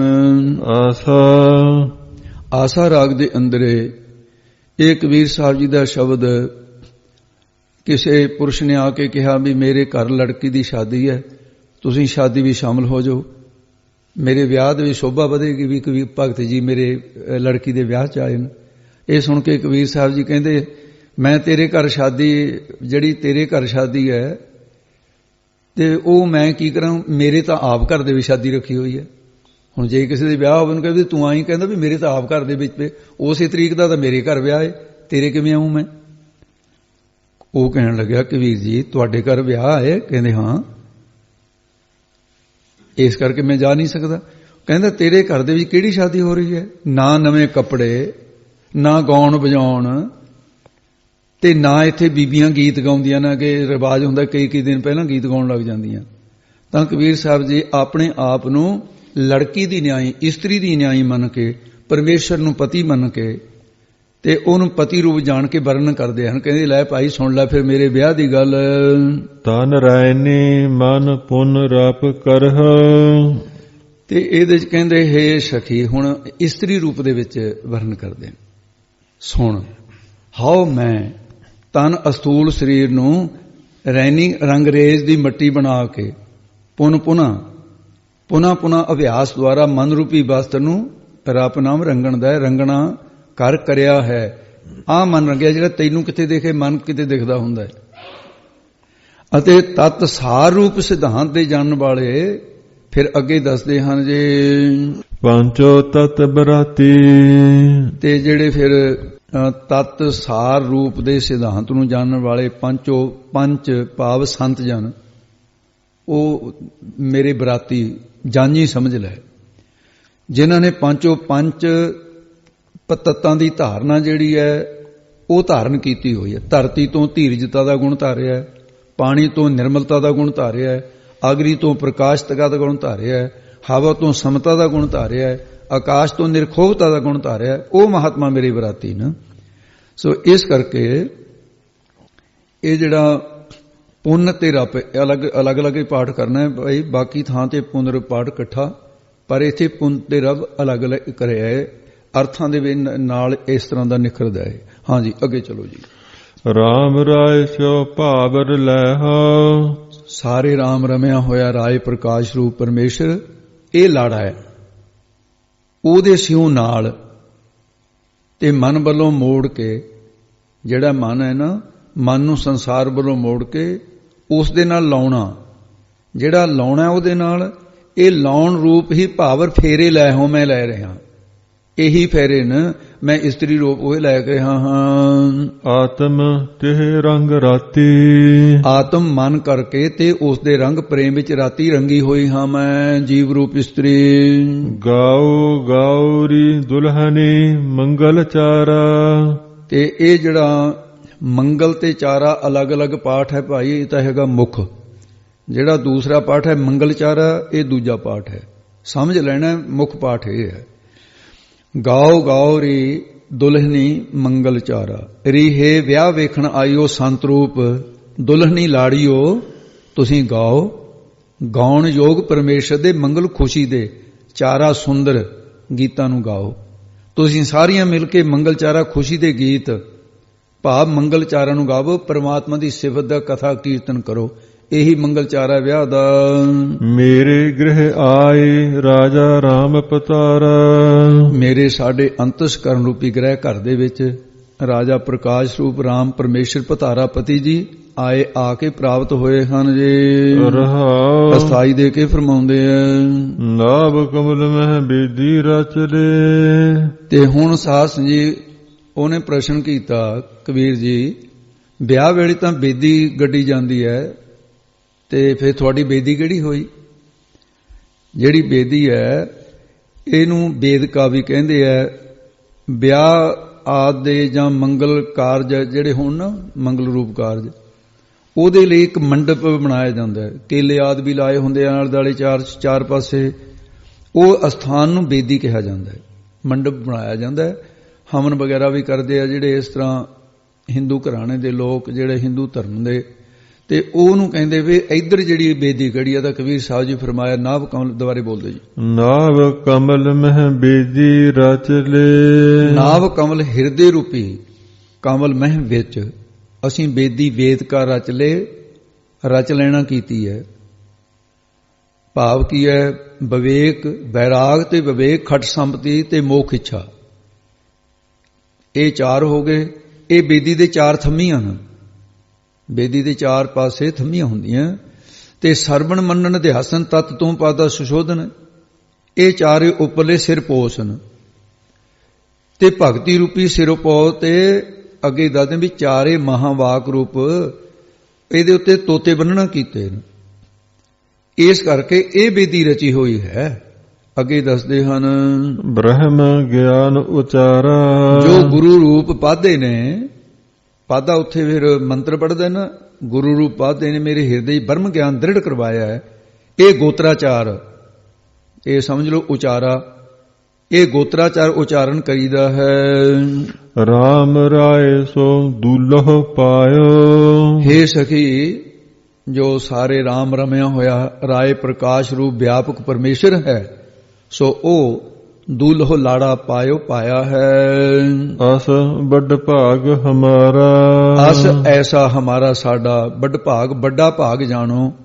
ਤੇ ਫਿਰ ਉਹਨੇ ਪ੍ਰਸ਼ਨ ਕੀਤਾ ਕਬੀਰ ਜੀ, ਜਦੋਂ ਆਮ ਲੋਕਾਂ ਦੀ ਸ਼ਾਦੀ ਹੁੰਦੀ ਹੈ, ਬਹੁਤ ਸਾਰੇ ਲੋਕ ਦੇਖਣ ਵੀ ਤਾਂ ਆਉਂਦੇ ਨੇ, ਤੁਹਾਡੀ ਇਹ ਸ਼ਾਦੀ ਨੂੰ ਵੀ ਕੋਈ ਦੇਖਣ ਆਇਆ? ਤਾਂ ਉੱਤਰ ਵਿੱਚ ਕਬੀਰ ਸਾਹਿਬ ਕਹਿੰਦੇ ਨੇ, ਹਾਂ ਸਾਡੀ ਸ਼ਾਦੀ ਨੂੰ ਵੀ ਦੇਖਣ ਭਾਈ ਆਏ ਨੇ ਲੋਕ। ਕਿਹੜੇ ਆਏ ਨੇ ਦੱਸੋ? ਸੁਰ ਨਰ ਮੁਨ ਜਨ ਕੌਤਕ ਆਏ, ਹੇ ਸਖੀ ਮੇਰੀ ਸ਼ਾਦੀ ਵਿੱਚ ਸੁਰ ਦੇਵਤੇ, ਨਰ ਮਨੁੱਖ, ਮੁਨ ਮੰਨਣਸ਼ੀਲ ਮਹਾਤਮਾ, ਜਨ ਭਗਤ ਜਨ, ਇਹ ਬਹੁਤ ਸਾਰੇ ਉਸ ਵਿਆਹ ਦੇ ਕੌਤਕ ਨੂੰ, ਕੌਤਕ ਨਾਮ ਤਮਾਸ਼ੇ ਦਾ ਹੁੰਦਾ ਹੈ, ਇਹ ਤਮਾਸ਼ੇ ਨੂੰ ਦੇਖਣ ਆਏ, ਵਿਆਹ ਦੇਖਣ ਵਾਸਤੇ ਆਏ। ਅਤੇ ਇਹਦੇ ਨਾਲ ਹੀ ਕੋਟ 33 ਉਜਾਨਾ, ਤੇ ਇਹ ਸਾਧ ਸੰਗੀ ਜਿਹੜਾ 33 ਉਜਾਨਾ, ਇਹਦਾ ਦੂਸਰਾ ਪਾਠ ਭਾਈ 3300 ਜਾਨਾ, 3300 ਜਾਨਾ ਇਸ ਤਰ੍ਹਾਂ ਪਾਠ ਦੂਸਰਾ, ਪਰ ਇਹ ਨਹੀਂ ਕਰਨਾ ਤੁਸੀਂ, ਮੁੱਖ ਪਾਠ ਇਹੀ ਪਕਾਉਣਾ ਹੈ। ਤੇ ਅੱਗੇ ਦੱਸਦੇ ਨੇ ਕਿ ਇਹ ਜਿਹੜਾ ਉਜਾਨਾ ਸ਼ਬਦ ਹੈ ਨਾ, ਅਯਾਨ ਸੰਗਿਆਂ ਵਾਲੇ 33 ਕਰੋੜ ਦੇਵਤੇ ਬ੍ਰਹਮਾ ਦੇ ਸੰਕਲਪ ਨਾਲ ਪੈਦਾ ਹੋਏ, ਕਹਿੰਦੇ ਉਹ ਵੀ ਆਏ ਦੇਖਣ।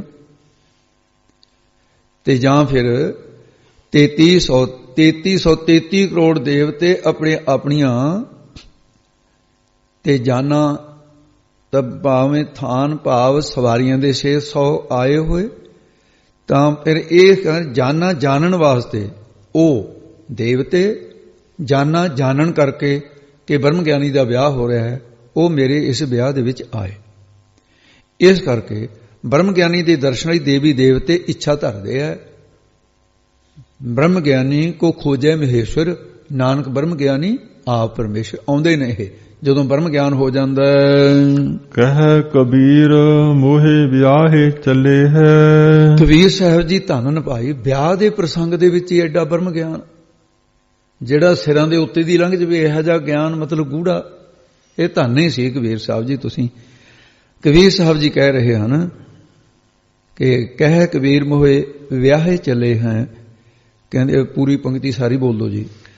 ਕਹਿ ਕਬੀਰ ਮੋਹੇ ਵਿਆਹੇ ਚੱਲੇ ਹੈ, ਪੁਰਖ ਏਕ ਭਗਵਾਨਾ। ਕਬੀਰ ਸਾਹਿਬ ਜੀ ਕਥਨ ਕਰਦੇ ਨੇ, ਏਕ ਇੱਕ ਪੁਰਖ ਪੂਰਨ ਭਗਵਾਨਾ, ਖਟ ਭਗਾਂ ਸਮਾਨ ਜੋ ਪਰਮੇਸ਼ਰ ਹੈ, ਉਹ ਪਰਮੇਸ਼ਰ ਜਾਂ ਇੱਕੋ ਭਗਵਾਨ ਜੋ ਪੂਰਨ ਪੁਰਖ ਹੈ, ਉਹ ਮੋਹੇ ਮੈਨੂੰ ਆਪਣੇ ਅਭੇਦ ਕਰਨ ਰੂਪੀ ਵਿਆਹ ਹੈ, ਵਿਆਹ ਕੇ ਲੈ ਕੇ ਚੱਲੇ ਨੇ। ਜਿਹੜਾ ਅਭੇਦ ਕਰ ਲਿਆ ਵਿੱਚ ਇਹੀ ਵਿਆਹ ਹੈ। ਇਹ ਜਿਹੜੀਆਂ ਚਾਰ ਲਾਵਾਂ ਨੇ, ਤੇ ਜਿਨ੍ਹਾਂ ਨੂੰ ਗੁਰਬਾਣੀ ਦੇ ਅਰਥਾਂ ਦਾ ਨਹੀਂ ਪਤਾ, ਉਹਨਾਂ ਨੂੰ ਤਾਂ ਇਹ ਹੈ ਵੀ ਇਹ ਬੱਚੇ ਬੱਚੀ ਦਾ ਵਿਆਹ ਕਰਨ ਵਾਸਤੇ ਚਾਰ ਸ਼ਬਦ ਨੇ ਗੁਰੂ ਰਾਮਦਾਸ ਜੀ ਦੇ। ਇਹ ਤਾਂ ਚਾਰ ਅਵਸਥਾ ਨੇ, ਆਤਮਾ ਦਾ ਪਰਮਾਤਮਾ ਨਾਲ ਵਿਆਹ ਦੀਆਂ ਲਾਵਾਂ ਨੇ। ਅੱਗੇ ਸਾਰਾ ਕੁਝ ਆ ਜਾਊਗਾ। ਲਾਵਾਂ ਕਿੰਨੇ ਪ੍ਰਕਾਰ ਦੀ ਹੈ, ਪਹਿਲੀ ਲਾਮ ਦਾ, ਦੂਜੀ ਤੀਜੀ ਚੌਥੀ ਦਾ ਅਰਥ ਕੀ ਹੈ, ਉਹ ਸੂਹੀ ਰਾਗ 'ਚ ਆਏ ਜਾਏਗਾ ਅੱਗੇ। ਤੇ ਇਸ ਪ੍ਰਕਾਰ ਵਿਆਹ ਦਾ ਪ੍ਰਕਰਨ ਜਦੋਂ ਸਮਾਪਤ ਕੀਤਾ, ਤੇ ਅਗਲਾ ਸ਼ਬਦ ਜਿਹੜਾ ਹੈ ਉਹ ਵੀ ਸਾਥ ਹੀ ਨਾਲ ਮਿਲਦਾ। ਇਸ ਕਰਕੇ ਹੋ ਗਿਆ ਵੀ ਜਿਸ ਵਕਤ ਕਬੀਰ ਜੀ ਨੇ ਆਪਣੇ ਅੰਤਰੀਵ ਵਿਆਹ ਬਾਰੇ ਦੱਸ ਦਿੱਤਾ ਜਾਂ ਦੱਸ ਰਹੇ ਸੀ, ਉਸ ਵੇਲੇ ਗੁਆਂਢੀਆਂ ਦੇ ਵਿੱਚ, ਜਿੱਥੇ ਗੁਆਂਢ ਦੇ ਵਿੱਚ ਇੱਕ ਲੜਕੀ ਜਿਹੜੀ ਵਿਆਹੀ ਹੋਈ ਸੀ, ਉਹਨੇ ਵੀ ਸੁਣ ਲਿਆ ਵੀ ਵਿਆਹ ਦੀ ਗੱਲ ਕਰਦੇ ਨੇ। ਉਹਨੇ ਕਿਹਾ ਵੀ ਮੇਰਾ ਵੀ ਵਿਆਹ ਹੋਇਆ ਹੈ, ਵਿਆਹ ਦੀਆਂ ਗੱਲਾਂ ਕਬੀਰ ਸਾਹਿਬ ਦੇ, ਮੈਂ ਜਾ ਕੇ ਆਪਣਾ ਦੁੱਖ ਰੋਵਾਂ ਕਬੀਰ ਨੂੰ ਵੀ ਮੇਰੀ ਸੱਸ ਬੜਾ ਮੈਨੂੰ ਤੰਗ ਕਰਦੀ ਹੈ, ਸਹੁਰਾ ਜਿਹੜਾ ਉਹ ਮੇਰੀ ਗੱਲ ਨਹੀਂ ਸੁਣਦਾ, ਮੈਨੂੰ ਦੁੱਖ ਦਿੰਦੇ ਨੇ ਸਾਰੇ। ਉਹ ਸਹੇਲੀਆਂ ਸਮੇਤ ਆ ਗਈ ਕਬੀਰ ਸਾਹਿਬ ਦੇ ਕੋਲ, ਕਹਿੰਦੇ ਕਬੀਰ ਜੀ ਵਿਆਹ ਦੀ ਗੱਲ ਕਰਦੇ ਸੀ, ਮੇਰਾ ਦੁੱਖ ਕੌਣ ਸੁਣੂਗਾ? ਕਹਿੰਦੇ ਬੀਬੀ ਕੀ ਹੋ ਗਿਆ? ਕਹਿੰਦੀ ਮੇਰੀ ਸੱਸ ਨੇ ਬੜਾ ਤੰਗ ਕਰਿਆ ਮੈਨੂੰ, ਤੇ ਮੇਰੇ ਤਾਂ ਸਾਰਾ ਸਹੁਰਾ ਪਰਿਵਾਰ ਹੀ ਮਗਰ ਪਿਆ, ਮੇਰਾ ਤਾਂ ਰਹਿਣੇ ਦੁੱਭਰ ਹੋਇਆ ਪਿਆ ਉੱਥੇ। ਕਬੀਰ ਸਾਹਿਬ ਜੀ ਕਹਿੰਦੇ ਬੀਬੀ ਇਹਨਾਂ ਸਮਝਦੇ ਤੈਨੂੰ ਇਕੱਲੀ ਨੂੰ ਨਹੀਂ ਤੰਗ ਕਰਿਆ, ਇਹ ਤਾਂ ਸਾਰੀ ਦੁਨੀਆ ਨੂੰ ਹੀ ਤੰਗ ਕਰ ਰਹੇ ਹੈ। ਕਹਿੰਦੇ ਜੀ ਮੈਂ ਨਹੀਂ ਸਮਝੇ। ਕਬੀਰ ਸਾਹਿਬ ਜੀ ਕਹਿੰਦੇ ਭਾਈ ਸਮਝ ਲੈ ਫਿਰ ਤੂੰ, ਪਹਿਲਾਂ ਤਾਂ ਤੂੰ ਦੱਸ ਵੀ ਤੈਨੂੰ ਕਿਵੇਂ ਤੰਗ ਕੀਤਾ, ਕੌਣ ਕੌਣ ਤੰਗ ਕਰਦੇ ਰਹੇ ਨਾ, ਉਹਦੇ ਦੁਆਰਾ ਬ੍ਰਹਮ ਗਿਆਨ ਦੇਣਾ ਕਬੀਰ ਸਾਹਿਬ ਨੇ। ਹੁਣ ਉਹ ਲੜਕੀ ਨੇ ਜਿਵੇਂ ਦੱਸਿਆ ਉਹ ਫਿਰ ਸ਼ਬਦ ਦੀ ਗੁੰਥਨ ਕਰਦੇ ਨੇ। ਬੋਲੋ ਜੀ। ਆਸਾ ਰਾਗ ਦੇ ਅੰਦਰ ਸ਼ਬਦ ਉਚਾਰਨ ਕੀਤਾ, ਵਿਆਹ ਦੇ ਪ੍ਰਥਾएं ਸਾਰਾ, ਜਿਹੜੀ ਲੜਕੀ ਵਿਆਹੀ ਹੋਈ ਸੀ। ਸਾਸ ਕੀ ਦੁਖੀ ਸਸੁਰ ਕੀ ਪਿਆਰੀ, ਕਿ ਉਹ ਆਪਣੀਆਂ ਸਖੀਆਂ ਨੂੰ ਨਾਲ ਕਹਿ ਰਿਹਾ ਰੇ ਹੇ ਸਖੀ ਮੈਂ ਆਪਣੇ ਸਾਸ ਸੱਸ ਦੀ ਮੈਂ ਤੰਗ ਕੀਤੀ ਹੋਈ ਹਾਂ, ਦੁਖੀ ਕੀਤੀ ਹੋਈ ਹਾਂ, ਬਹੁਤ ਤੰਗ ਕੀਤਾ ਉਹਨੇ ਮੈਨੂੰ। ਉਹ ਕਹਿੰਦੇ ਫਿਰ ਕਬੀਰ ਸਾਹਿਬ ਕਹਿੰਦੇ ਤੂੰ ਆਪਣੇ ਸਹੁਰੇ ਨੂੰ ਕਹਿ ਦੇਣਾ ਸੀ ਵੀ ਮੈਨੂੰ ਸੱਸ ਤੰਗ ਕਰਦੀ ਹੈ। ਉਹ ਕਹਿੰਦੇ ਜੀ ਮੈਂ ਕੀ ਕਰਾਂ, ਕਹਿੰਦੇ ਜੇਕਰ ਮੈਂ ਸਹੁਰੇ ਕੋਲ ਫਰਿਆਦ ਕਰਾਂ ਤਾਂ ਮੇਰੀ ਸੱਸ ਉਹਨੂੰ ਸਸਰ ਕੀ ਪਿਆਰੀ, ਸਹੁਰਾ ਮੇਰੀ ਸੱਸ ਨੂੰ ਪਿਆਰ ਜ਼ਿਆਦਾ ਕਰਦਾ, ਮੇਰੀ ਗੱਲ ਨਹੀਂ ਸੁਣਦਾ ਕਿ ਮੈਂ ਇਸ ਕਰਕੇ। ਕਹਿੰਦੇ ਫਿਰ ਤੂੰ ਜੇਠ ਨੂੰ ਕਹਿ ਦੇਣਾ ਸੀ, ਘਰ ਦੇ 'ਚ ਹੋਰ ਵੀ ਸੰਬੰਧੀ ਤਾਂ ਹੈ। ਉਹਦਾ ਜਵਾਬ ਦਿੰਦੇ ਨੇ ਜੇਠ ਕੇ ਨਾਮ ਡਰੋ ਰੇ, ਕਹਿੰਦੇ ਨਾ ਬਾਬਾ ਨਾ, ਕਹਿੰਦੇ ਜੇਠ ਦਾ ਤਾਂ ਨਾਂ ਸੁਣ ਕੇ ਮੈਂ ਡਰਦੀ ਹਾਂ, ਕਹਿੰਦੇ ਇਹੋ ਜਿਹਾ ਕਰੋਧੀ ਹੈ, ਉਹ ਤਾਂ ਬਹੁਤ ਬੋਲਦਾ ਹੈ ਤੇ ਖੜਵੇ ਸੁਭਾਅ ਦਾ, ਇਸ ਕਰਕੇ ਮੈਂ ਤਾਂ ਡਰਦੀ ਹਾਂ ਉਸ ਤੋਂ। ਜੇਠ ਕੇ ਨਾਮ ਡਰੋ ਰੇ, ਹਾਂ ਇਹ ਹੋ ਗਿਆ ਵੀ ਜੇਠ ਦਾ ਤਾਂ ਨਾਮ ਤੋਂ ਵੀ ਮੈਂ ਡਰਦੀ ਹਾਂ, ਇਸ ਕਰਕੇ ਵੀ ਜੇਠ ਦੇ ਕੋਲ ਸ਼ਿਕਾਇਤ ਤਾਂ ਕੀ ਕਰਨੀ ਹੈ ਤੇਰੇ ਨਾਲੇ, ਉਹ ਕੀ ਕਰੂਗਾ। ਜੇਠ ਕੇ ਨਾਮ ਡਰੋ ਰੇ, ਇਸ ਕਰਕੇ ਜੇਠ ਦੇ ਨਾਮ ਤੋਂ ਹੀ ਡਰਦੀਆਂ, ਭਾਵ ਉਹਦਾ ਸੁਭਾਅ ਜਿਹੜਾ ਬਹੁਤ ਕੌੜਾ ਹੈ। ਇੱਥੇ ਭਾਈ ਨਹੀਂ ਲੱਗਣਾ, ਰੇ ਹੇ ਸਕੀ, ਉਹ ਸ਼ੁਰੂ ਦੇ ਵਿੱਚ ਆ ਗਿਆ ਰੇ ਹੇ ਸਕੀ, ਤੇ ਇਹਦੇ ਨਾਲ ਲੱਗਦਾ ਠੀਕ ਹੈ ਇਹ ਰੇ ਹੇ ਸਕੀ। ਕਹਿੰਦੇ ਮੈਂ ਤਾਂ ਉਹਦੇ ਨਾਮ ਤੋਂ ਹੀ ਡਰਦੀ ਹਾਂ, ਮੈਂ ਉਹਦੇ ਕੋਲ ਸ਼ਿਕਾਇਤ ਕੀ ਕਰਨੀ ਹੈ, ਇਹ ਮੇਰੀ ਹਾਲਤ ਹੋ ਰਹੀ ਹੈ। ਸਖੀ ਸਹੇਲੀ ਨਨਦ ਗਹੇਲੀ, ਨਾਲ ਆਈਆਂ ਸਖੀਆਂ ਨੂੰ ਕਹਿੰਦੀਆਂ ਰੇ ਹੇ ਸਖੀ, ਕਿਉਂਕਿ ਰੇ ਭਾਵੇਂ ਪਿਛਲੀ ਤੁਕ ਦੇ ਵਿੱਚ ਹੈ।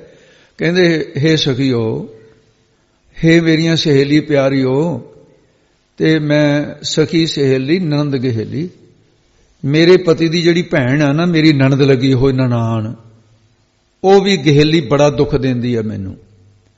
ਉਹ ਕਹਿੰਦੇ ਫਿਰ ਹੋਰ ਕੋਈ ਹੈ ਹੀ ਨਹੀਂ ਉੱਥੇ, ਤੂੰ ਆਪਣੇ ਦਿਓਰ ਵੀ ਹੋਊਗਾ ਤੇਰਾ, ਉਹਨੂੰ ਦਿਓਰ ਨੂੰ ਕਹਿ ਦੇ, ਉਹ ਵੀ ਤਾਂ ਘਰ ਦਾ ਮੈਂਬਰ ਹੈ।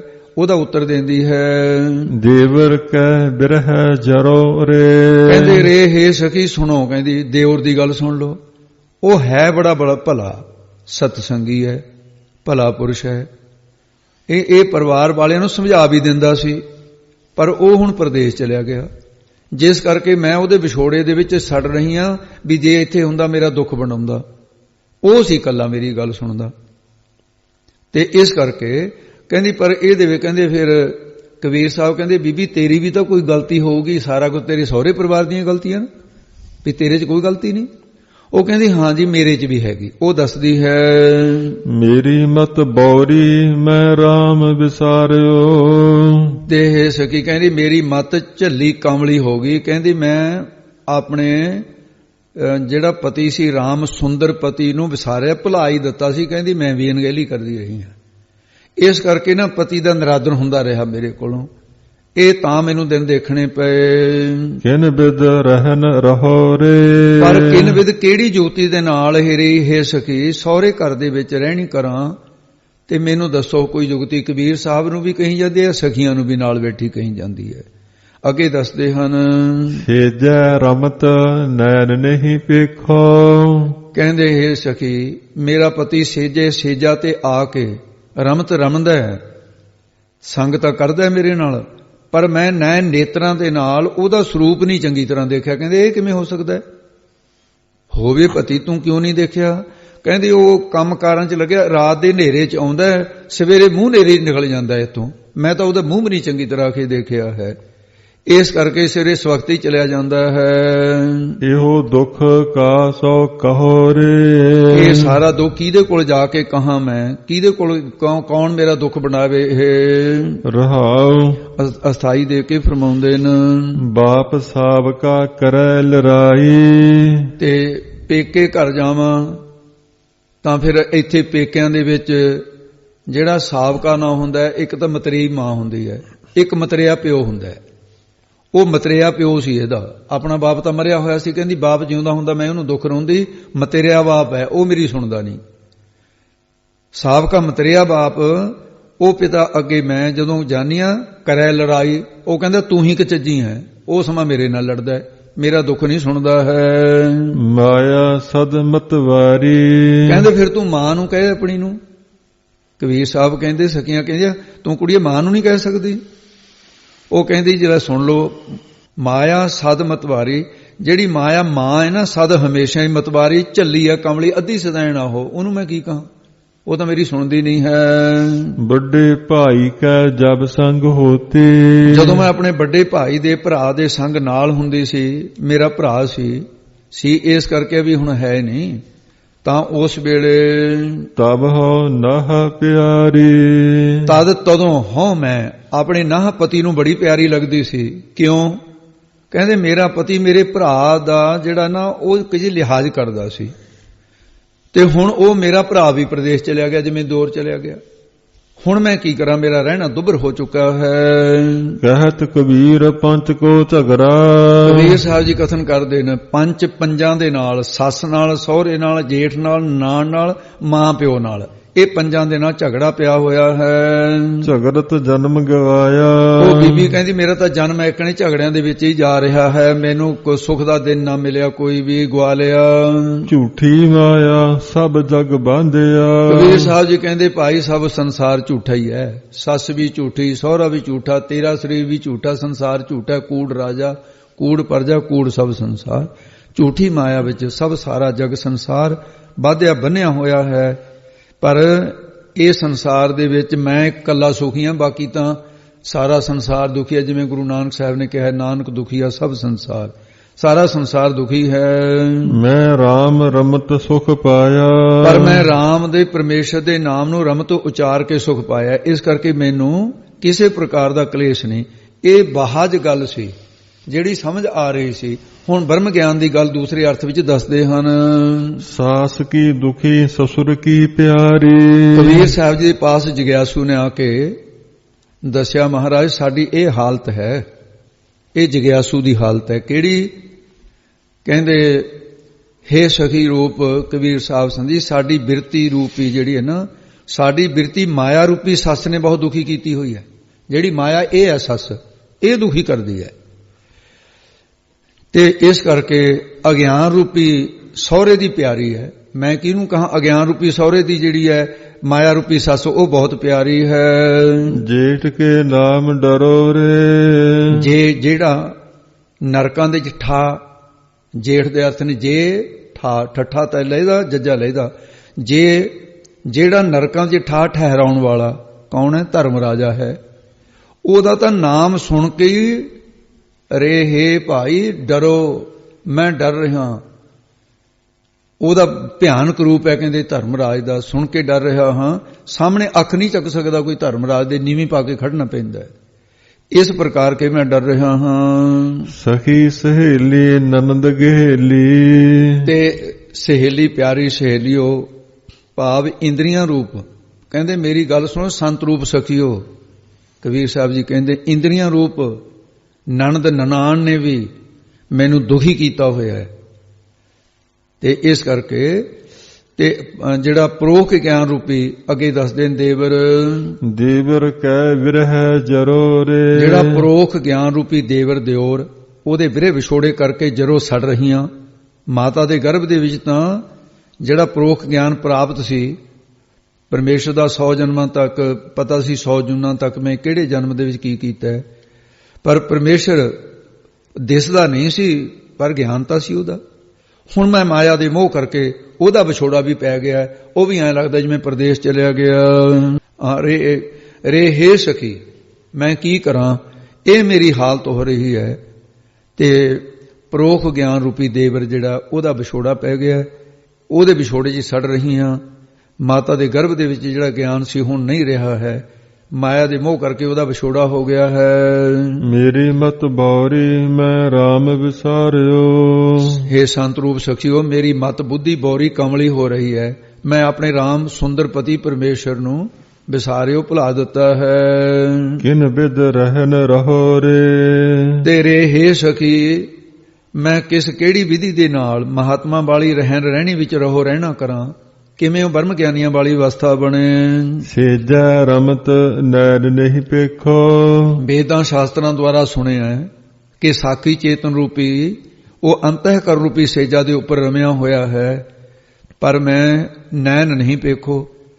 ਉਹ ਗਿਆਨ ਰੂਪੀ ਨੇਤਰ ਮੇਰੇ ਖੁੱਲੇ ਨਾ ਹੋਣ ਕਰਕੇ ਮੈਂ ਉਹਨੂੰ ਦੇਖਿਆ ਨਹੀਂ ਹੈ, ਦੇਖ ਨਹੀਂ ਸਕਦੀ ਹਾਂ। ਇਹੋ ਦੁੱਖ ਕਾਸੋ ਕਹੋ ਰੇ। ਅਰੇ ਹੇ ਸਖੀ ਇਹ ਵਿਛੋੜੇ ਦਾ ਦੁੱਖ ਕਿਹਦੇ ਤਾਈਂ ਕਹਿਣਾ ਕਰਾਂ ਮੈਂ। ਰਹਾਉ ਪਸਾਈ ਦੇ ਕੇ ਕਹਿੰਦੇ ਨੇ ਜੇ ਬਾਪ ਸਾਬ ਕਾ ਕਰੈ ਲੜਾਈ। ਬਾਪ ਤੇ ਬਾਪ ਭਾਵ ਸਰੀਰ, ਇੱਥੇ ਬਾਪ ਦਾ ਤਾਂ ਜਿਹੜਾ ਬਾਪ ਭਾਵ ਸਰੀਰ ਜੋ ਸਾਬਕਾ ਸਕਾ ਹੈ, ਕਿਉਂਕਿ ਸਰੀਰ ਜਦੋਂ ਜੀਵ ਦੇ ਨਾਲ ਹੀ ਜਦ ਪੈਦਾ ਹੋਇਆ ਨਾ, ਇਹ ਸਕੇ ਦਾ ਭਾਵ ਲਿਆ ਹੈ। ਸਾਬਕੇ ਦਾ ਅਰਥ ਸਕਾ ਵੀ ਹੁੰਦਾ ਹੈ, ਸਾਬਕੇ ਦਾ ਅਰਥ ਜਿਹੜਾ ਉਹ ਜਿਹੜਾ ਮਤਰਿਆ ਬਾਪ ਹੈ ਉਹ ਵੀ ਹੁੰਦਾ ਹੈ, ਸਾਬਕੇ ਦਾ ਬੱਚਾ ਵੀ ਹੁੰਦਾ ਹੈ। ਪ੍ਰਕਰਨਾਂ ਦੇ ਅਨੁਸਾਰ ਅਰਥ ਲੱਗੀ ਜਾਣੇ। ਉਸ ਵੇਲੇ ਲੜਾਈ ਕਰਦਾ ਹੈ, ਭਾਵ ਕੀ ਖਾਣ ਪੀਣ ਮੰਗਦਾ ਹੈ। ਇਸ ਕਰਕੇ ਮਾਇਆ ਸਦਮਤ ਵਾਰੀ। ਤੇ ਮਾਇਆ ਜਿਹੜੀ ਅਵੇਦਿਆ ਰੂਪ ਮਾਇਆ ਮਾਂ ਨੇ ਮੈਨੂੰ ਸਦ ਹਮੇਸ਼ਾ ਹੀ ਮਤਵਾਰੀ ਕੰਵਲੀਏ ਕਰ ਦਿੱਤਾ, ਮੈਨੂੰ ਤਾਂ ਝੱਲੀ ਕਰ ਦਿੱਤਾ ਹੈ। ਵੱਡੇ ਭਾਈ ਕੈ ਜਬ ਸੰਗ ਹੋਤੀ। ਜਦੋਂ ਵੱਡੇ ਭਾਈ ਪਰੋਖ ਗਿਆਨ ਦੇ ਨਾਲ ਮੇਰੀ ਬਿਰਤੀ ਜੁੜੀ ਹੁੰਦੀ ਸੀ, ਤਬ ਹੋ ਨਾਹ ਪਿਆਰੀ। ਤਦੋਂ ਪਰਮੇਸ਼ਰ ਹਰ ਸਮੇਂ ਅੰਗ ਸੰਗ ਸਮਝਦੀ ਸੀ। ਹਰ ਸਮੇਂ ਸਿਮਰਨ ਕਰਨ ਕਰਕੇ ਪਤੀ ਪਰਮੇਸ਼ਰ ਨੂੰ ਪਿਆਰੀ ਸੀ ਮੈਂ। ਪਰਮਾਤਮਾ ਭਗਤਾਂ ਨਾਲ ਹੀ ਪਿਆਰ ਕਰਦਾ, ਭਗਤੀ ਪਿਆਰੀ ਹੈ। ਉਹ ਤਾਂ ਪਿਆਰੀ ਸੀ ਮੈਨੂੰ ਉਹ ਪਿਆਰ ਕਰਦਾ ਸੀ ਮੇਰਾ ਪਤੀ ਪਰਮੇਸ਼ਰ। ਕਹਿਤ ਕਬੀਰ ਪੰਚ ਕੋ ਝਗੜਾ। ਕਬੀਰ ਸਾਹਿਬ ਜੀ ਕਹਿੰਦੇ ਹੇ ਜਗਿਆਸੂ ਇਸ ਪ੍ਰਕਾਰੇ ਪੰਜ ਕਾਮ ਕ੍ਰੋਧ ਲੋਭ ਮੋਹ ਹੰਕਾਰ ਦਾ ਹੀ ਝਗੜਾ ਪਾਇਆ ਹੋਇਆ ਹੈ। ਝਗੜਤ ਜਨਮ ਗਵਾਇਆ। ਸਾਰਾ ਜੀਵਨ ਕਾਮ ਕ੍ਰੋਧ ਨੇ ਝਗੜਦਿਆਂ ਹੋਏ ਮਨੁੱਖਾ ਜਨਮ ਵਿਅਰਥ ਹੀ ਚਲਿਆ ਜਾਂਦਾ ਹੈ, ਪਰ ਕਾਮ ਕ੍ਰੋਧ ਨਹੀਂ ਖਹਿੜਾ ਛੱਡਦੇ। ਝੂਠੀ ਮਾਇਆ ਸਭ ਜਗ ਬਾਂਧਿਆ। ਝੂਠੀ ਮਾਇਆ ਨੇ ਸਭ ਸਾਰੇ ਜਗਤ ਨੂੰ ਬੰਨਿਆ ਹੋਇਆ ਹੈ, ਕੈਦੀ ਕਰ ਰੱਖਿਆ ਹੈ। ਮੈਂ ਰਾਮ ਰਮਤ ਸੁਖ ਪਾਇਆ। ਪਰ ਅਸੀਂ ਰਾਮ ਦੇ ਨਾਮ ਨੂੰ ਉਚਾਰ ਕੇ ਸੁਖ ਪਾਉਣਾ ਕੀਤਾ ਹੈ। ਇਸੇ ਪ੍ਰਕਾਰ ਜੇ ਸਾਸੁ ਕੀ ਦੁਖੀ ਸਸੁਰ ਕੀ ਪਿਆਰੀ। ਤੇ ਇਉਂ ਸਾਧ ਸੰਜੀ ਫਿਰ ਤੀਸਰੇ ਅਰਥ ਦੇ ਵਿੱਚ ਇਹ ਜਿਹੜੀ ਪ੍ਰਵਿਰਤੀ ਹੈ ਨਾ ਪਸਾਰਾ, ਇਹ ਦੁੱਖ ਰੂਪ ਦਰਸਾਉਂਦੇ ਹੈ। ਕਹਿੰਦੇ ਇਹ ਪ੍ਰਵਿਰਤੀ ਨੇ ਸਾਸ ਕਹਿੰਦੇ ਸਵਾਸ ਦੁਖੀ ਕੀਤਾ ਹੋਇਆ ਹੈ, ਤੇ ਇਸ ਕਰਕੇ ਉਹ ਫਿਰ ਸਸੁਰ ਕੀ ਪਿਆਰੀ। ਸਾ ਸੁਰ ਜੋ ਸੁਰ ਦੇਵਤੇ ਨੇ ਸਾ ਉਹਨਾਂ ਨੂੰ ਵੀ ਇਸ ਪ੍ਰਵਿਰਤੀ ਬੜੀ ਪਿਆਰੀ ਲੱਗੀ ਹੈ। ਉਹ ਵੀ ਐਸ਼ੋ ਈਸ਼ਰ ਦੇ ਵਿੱਚ ਸਵਰਗ ਦੇ ਵਿੱਚ ਆਨੰਦ ਮਾਣਦੇ ਹੈ, ਉਹਨਾਂ ਨੂੰ ਪਿਆਰੀ ਲੱਗਦੀ ਹੈ, ਸਵਰਗ ਦੇ ਵਿਸ਼ਿਆਂ ਨੂੰ ਭੋਗਦੇ ਹਨ। ਜੇਠ ਕੇ ਨਾਮ ਡਰੋ ਰੇ। ਜੇਠ ਵੱਡੇ ਪਰਮੇਸ਼ਰ ਦੇ ਨਾਮ ਤੋਂ ਪ੍ਰਵਿਰਤੀ ਵਾਲੇ ਡਰਦੇ ਹੀ ਰਹਿੰਦੇ ਨੇ, ਉਹਦਾ ਨਾਮ ਨਹੀਂ ਜਪਦੇ, ਪ੍ਰਵਿਰਤੀ ਪਿਆਰੀ ਕਰਦੇ ਨੇ। ਸਖੀ ਸਹੇਲੀ ਨਨਦ ਗਹੇਲੀ। ਇਹ ਸਖੀ ਸਹੇਲੀ ਪਿਆਰੀ ਸਹੇਲੀਓ ਇਸ ਪ੍ਰਵਿਰਤੀ ਵਿੱਚ ਨਨਦ ਨਾ ਆਨੰਦ, ਅੰਧ ਤੇ ਆਨੰਦ ਨਹੀਂ ਹੈ, ਨਾ ਦਾ ਅਰਥ ਨਹੀਂ ਹੈ। ਇਸ ਕਰਕੇ ਸਾਰੀ ਦੁਨੀਆ ਇਹ ਗਹੇਲੀ ਪਕੜੀ ਹੋਈ ਹੈ ਇਸ ਨੇ ਪ੍ਰਵਿਰਤੀ ਨੇ। ਦੇਵਰ ਕੈ ਬਿਰਹ ਜਰੋ ਰੇ। ਪ੍ਰਵਿਰਤੀ ਚ ਫਸੇ ਲੋਕ ਦੇ ਵਰ, ਦੇਵਰ ਦਾ ਅਰਥ ਹੈ ਦੇ ਵਰ ਦੇਣ ਵਾਲੇ ਜਿਹੜੇ ਪਰਮੇਸ਼ਰ ਦੇ ਵਿਛੋੜੇ ਕਰਕੇ, ਜੇ ਕਿਸੇ ਨੂੰ ਵਰ ਦੇਤਾ ਕਿਸੇ ਨੂੰ ਸ਼ਰਾਪ ਦੇਤਾ, ਵਰ ਦੇਣ ਕਰਕੇ ਜੂਨਾਂ ਦੇ ਵਿੱਚ ਜਿਹੜੇ ਭਾਣਾ ਨਹੀਂ ਮੰਨਦੇ ਜੂਨਾਂ ਦੇ ਵਿੱਚ ਰੁੜਦੇ ਫਿਰਦੇ ਹਨ, ਫਿਰ ਰੜਕਦੇ ਫਿਰਦੇ ਹਨ, ਉਹਦੇ ਵਿੱਚ ਸੜਦੇ ਫਿਰਦੇ ਹਨ। ਜੇ ਜਰੋਰੇ ਸੜਦੇ ਹਨ, ਜਰੋ ਦਾ ਅਰਥ ਸੜਨਾ, ਉਹਦੇ ਸੜਦੇ ਰਹਿੰਦੇ ਹਨ। ਮੇਰੀ ਮਤ ਬੌਰੀ ਮੈਂ ਰਾਮ ਵਿਸਾਰਿਓ। ਇਹ ਭਾਈ ਮੇਰੀ ਮੇਰ ਤੇਰ ਵਾਲੀ ਇਹ ਪ੍ਰਵਿਰਤੀ ਵਾਲੀ ਜਿਹੜੀ ਮਤ ਹੈ ਕੰਵਲੀ ਕਰ ਦਿੱਤੀ ਹੈ ਉਸਨੇ। ਪ੍ਰਵਿਰਤੀ ਨੇ ਮੇਰ ਤੇਰ ਵਾਲੀ ਮਤ ਜਿਹੜੀ ਉਹ ਕੰਵਲੀ ਕਰ ਦਿੱਤੀ ਹੈ। ਮੈਂ ਮਮਤਾ ਵਿੱਚ ਪੈ ਕੇ ਫਿਰ ਇਸ ਪ੍ਰਕਾਰ ਜਿਹੜਾ ਰਾਮ ਨਾਮ ਨੂੰ ਵਿਸਾਰਿਓ ਭੁਲਾ ਦਿੱਤਾ ਹੈ। ਕਿਨ ਬਿਦ ਰਹਿਨ ਰਹੋ ਰੇ। ਇਹ ਪ੍ਰਵਿਰਤੀ ਵਾਲੇ ਲੋਕ ਸੰਤ ਜਨਾਂ ਦੀ ਰਹਿਣੀ ਵਿੱਚ ਕਿਵੇਂ ਰਹਿ ਸਕਣ, ਭਾਵ ਨਹੀਂ ਰਹਿ ਸਕਦੇ। ਕਿਨ ਬਿਦ ਰਹਿਨ ਰਹੋ ਰੇ। ਰੇ ਹੇ ਭਾਈ ਇਹ ਪ੍ਰਵਿਰਤੀ ਵਾਲੇ ਲੋਕ ਸੰਤ ਜਨਾਂ ਦੀ ਰਹਿਣੀ ਵਿੱਚ ਕਿਵੇਂ ਰਹਿ ਸਕਣ, ਭਾਵ ਨਹੀਂ ਰਹਿ ਸਕਦੇ। ਸੇਜੈ ਰਮਤ ਨੈਣ ਨਹੀਂ ਪੇਖੋ। ਇਹ ਪ੍ਰਵਿਰਤੀ ਵਾਲੇ ਲੋਕ ਪਰਾਈਆਂ ਇਸਤਰੀਆਂ ਦੀਆਂ ਸੇਜਾਂ ਨੂੰ ਰਮਦੇ ਨੇ ਅਤੇ ਕਹਿੰਦੇ ਨੇ ਕਿ ਪ੍ਰਵਿਰਤੀ ਵਾਲਿਆਂ ਨੂੰ ਅਸੀਂ ਅੱਖਾਂ ਨਾਲ ਵੀ ਕਹਿੰਦੇ, ਜਿਹੜੇ ਇਸ ਕਰਕੇ ਕਬੀਰ ਸਾਹਿਬ ਕਹਿੰਦੇ ਨੇ ਇਹਨਾਂ ਨੂੰ ਤਾਂ ਅੱਖਾਂ ਨਾਲ ਵੀ ਨਾ ਦੇਖਿਆ ਜਾਵੇ। ਪ੍ਰਵਿਰਤੀ ਵਾਲਿਆਂ ਅੱਖਾਂ ਨਾਲ ਵੀ ਨਾ ਦੇਖੀਏ, ਵੇਖਣਾ ਕਰੀਏ। ਤੇ ਇਹ ਇਸ ਕਰਕੇ ਅੱਗੇ ਦੱਸਦੇ ਨੇ, ਇਹੋ ਦੁੱਖ ਕਾਸੋ ਕਹੋ ਰੇ। ਤੇ ਇਹਨਾਂ ਨੂੰ ਜੰਮਣ ਮਰਨ ਦਾ ਦੁੱਖ ਲੱਗਾ ਹੋਇਆ ਹੈ। ਇਹ ਕਿਸ ਨੂੰ ਜਾ ਕੇ ਦੱਸਣਾ, ਭਾਵ ਆਪ ਹੀ ਦੁੱਖ ਦਾ ਫਲ ਭੋਗਣੇ, ਅਸੀਂ ਕਾਹਨੂੰ ਕਿਸੇ ਨੂੰ ਕਹਿਣਾ। ਸੇਜੈ ਰਮਤ ਨੈਣ ਨਹੀਂ ਪੇਖੋ। ਇਹ ਪ੍ਰਵਿਰਤੀ ਵਾਲੇ ਲੋਕ ਪਰਾਈਆਂ ਇਸਤਰੀਆਂ ਦੇ ਸੇਜਾਂ ਨੂੰ ਰਮਦੇ ਨੇ ਤੇ ਆਪਣੇ ਮੁਖੋਂ ਬੜੇ ਸੁੱਖਾਂ ਦੀਆਂ ਗੱਲਾਂ ਕਰਦੇ ਨੇ, ਪਰ ਕਹਿੰਦੇ ਅਸੀਂ ਤਾਂ ਇਹਨਾਂ ਨੂੰ ਦੇਖਣਾ ਵੀ ਨਹੀਂ ਚਾਹੁੰਦੇ। ਤੇ ਨੈਣ ਨਹੀਂ ਪੇਖੋ, ਨੇਤਰਾਂ ਦੇ ਨਾਲ ਚੰਗੇ ਭਾਉ ਭਗਤੀ ਵਾਲਾ ਰਸਤਾ ਤਾਂ ਕਦੇ ਦੇਖਿਆ ਹੀ ਨਹੀਂ ਇਹਨਾਂ ਨੇ। ਇਹ ਫਿਰ ਦੁੱਖ ਬੜਾ ਅੱਗੇ ਜਿਹੜਾ ਹੋਊਗਾ, ਕਿਹਨੂੰ ਕਹੀਏ, ਕਿਹਨੂੰ ਕਹਿਣਗੇ ਫਿਰ ਜਦੋਂ ਦੁਖੀ ਹੋਣਗੇ ਅੱਗੇ।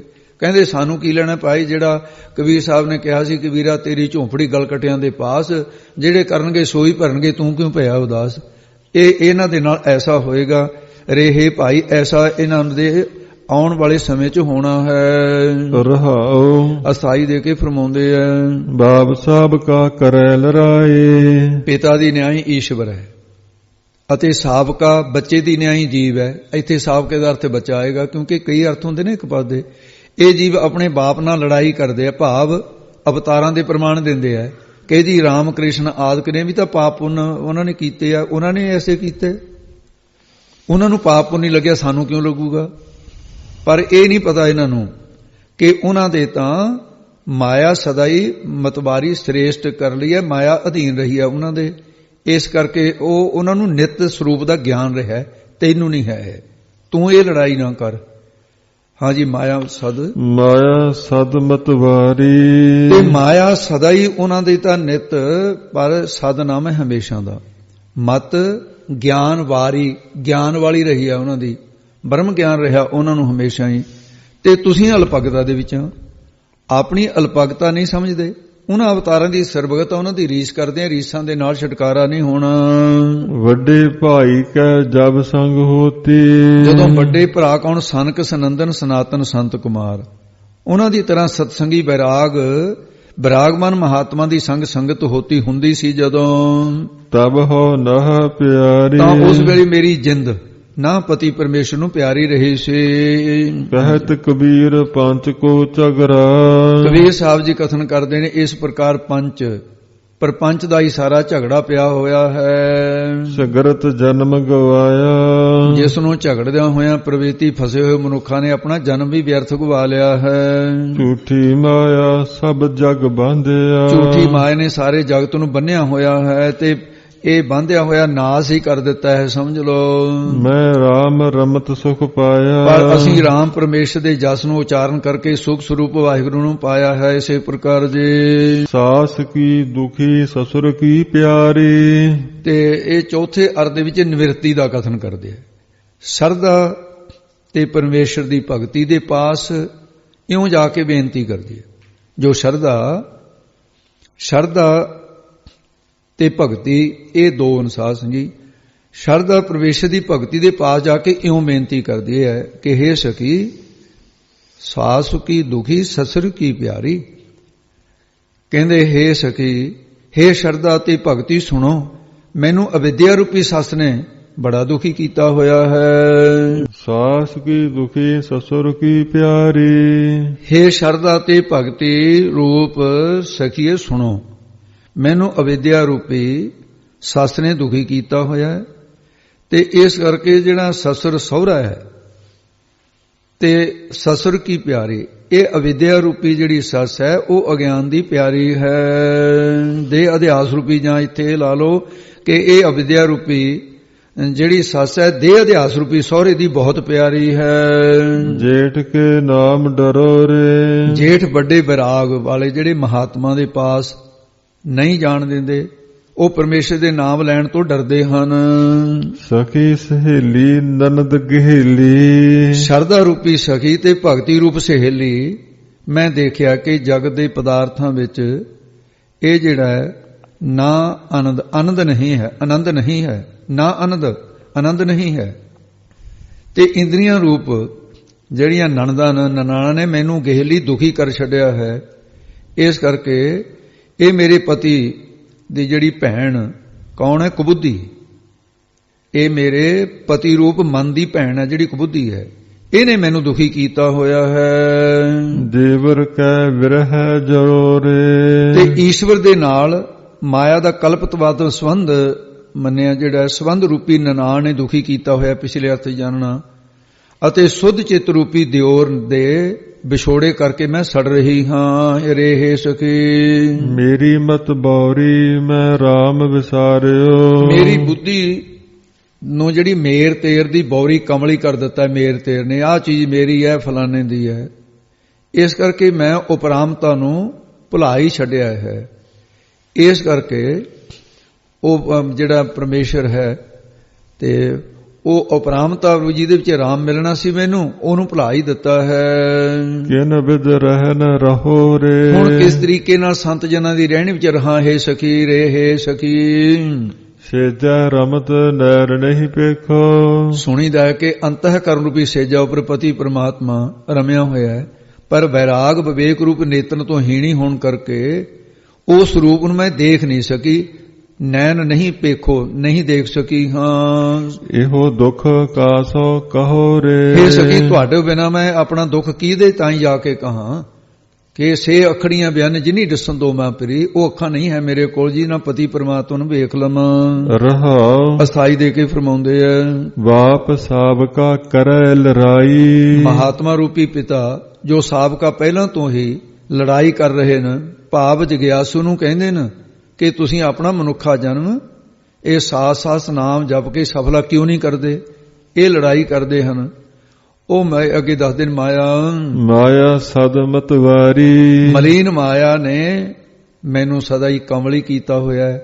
ਮੇਰੀ ਬੁੱਧੀ ਰੂਪ ਮਾਇਆ ਮਾਤਾ ਪ੍ਰਵਿਰਤੀ ਰੂਪ ਸੌਂਕੜ ਦੇ ਨਾਲ ਮਿਲ ਕੇ ਕਮਲੀ ਹੋ ਰਹੀ ਹੈ।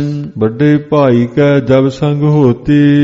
ਜਦੋਂ ਮੈਂ ਸੁੱਧ ਸੰਕਲਪ ਰੂਪੀ ਚੇਤਨ ਰੂਪੀ ਵੱਡੇ ਭਾਈ ਦੇ ਨਾਲ ਹੁੰਦੀ ਸੀ, ਤਬ ਹੋ ਨਹ ਪਿਆਰੀ। ਉਦੋਂ ਸੁੱਧ ਮਨ ਰੂਪੀ ਪਤੀ ਨੂੰ ਪਿਆਰੀ ਲੱਗਦੀ ਸੀ।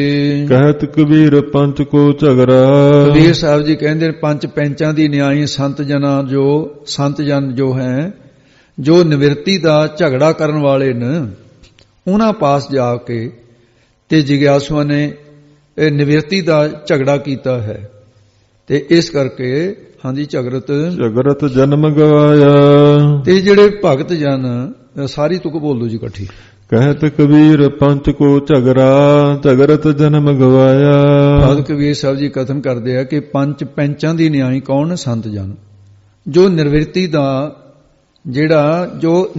ਦਾ ਝਗੜਾ ਕਰਨ ਵਾਲੇ ਨੇ ਕਿ ਇਹ ਕਰੋ ਝਗੜਾ ਇੱਕ ਤਾਂ ਕਰੀਦਾ ਜਿਹੜਾ ਮਨਾਈ ਦਾ ਝਗੜਾ ਕਰਕੇ ਵੀ ਆ ਇਉਂ ਕੰਮ ਕਰ।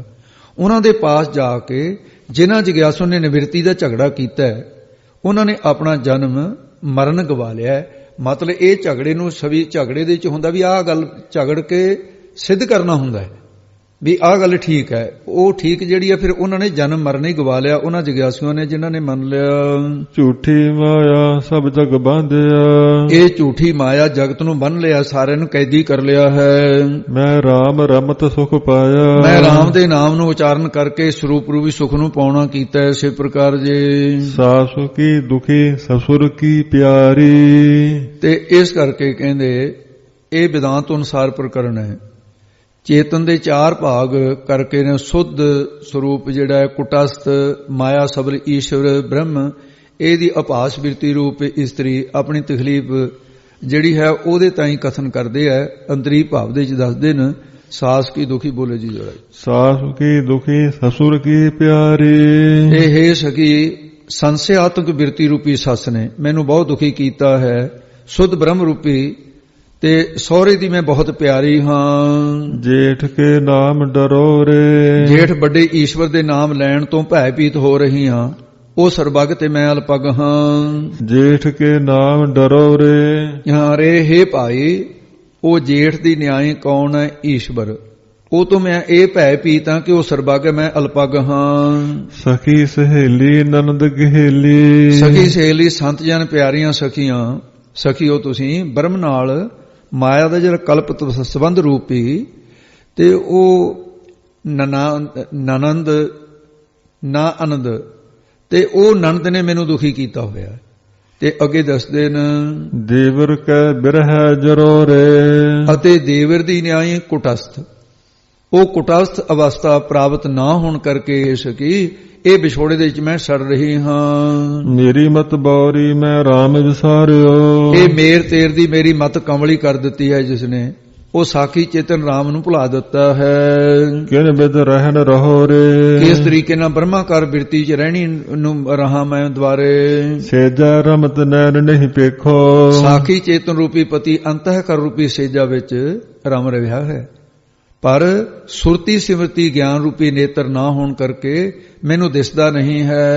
ਇਹੋ ਦੁੱਖ ਕਾ ਸੋ ਕਹੋ ਰੇ, ਸਾਖਸ਼ਾਤ ਨਹੀਂ ਹੁੰਦਾ ਇਹ ਦੁੱਖ ਕਿਹਦੇ ਤਾਈਂ ਕਹਿਣਾ ਕਰਾਂ ਜਾ ਕੇ।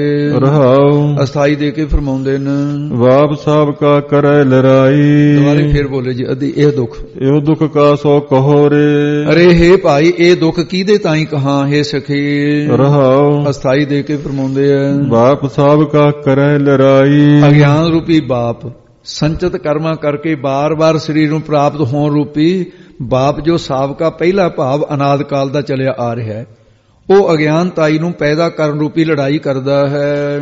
ਮਾਇਆ ਸਦਮਤ ਵਾਰੀ, ਅਵਿਦਿਆ ਰੂਪੀ ਮਾਤਾ ਨੇ ਮੈਨੂੰ ਸਦਾ ਹੀ ਕਮਲੀ ਕੀਤਾ ਹੋਇਆ ਹੈ। ਵੱਡੇ ਭਾਈ ਕੈ ਜਬ ਸੰਗ ਹੋਤੀ, ਜੀਵ ਦੇ ਲੱਖ ਭਾਵ ਤੇ ਤੂੰ ਪਾਦੇ ਸੰਸ਼ੋਧਨ ਰੂਪੀ ਵੱਡੇ ਭਾਈ ਦੇ ਨਾਲ ਜਦੋਂ ਮੈਂ ਜੁੜੀ ਹੋਈ ਸੀ, ਤਬ ਹੋ ਨਹਾ ਪਿਆਰੀ, ਉਦੋਂ ਸਾਖੀ ਚੇਤ ਰੂਪੀ ਪਤੀ ਨੂੰ ਬੜੀ ਪਿਆਰੀ ਸੀ।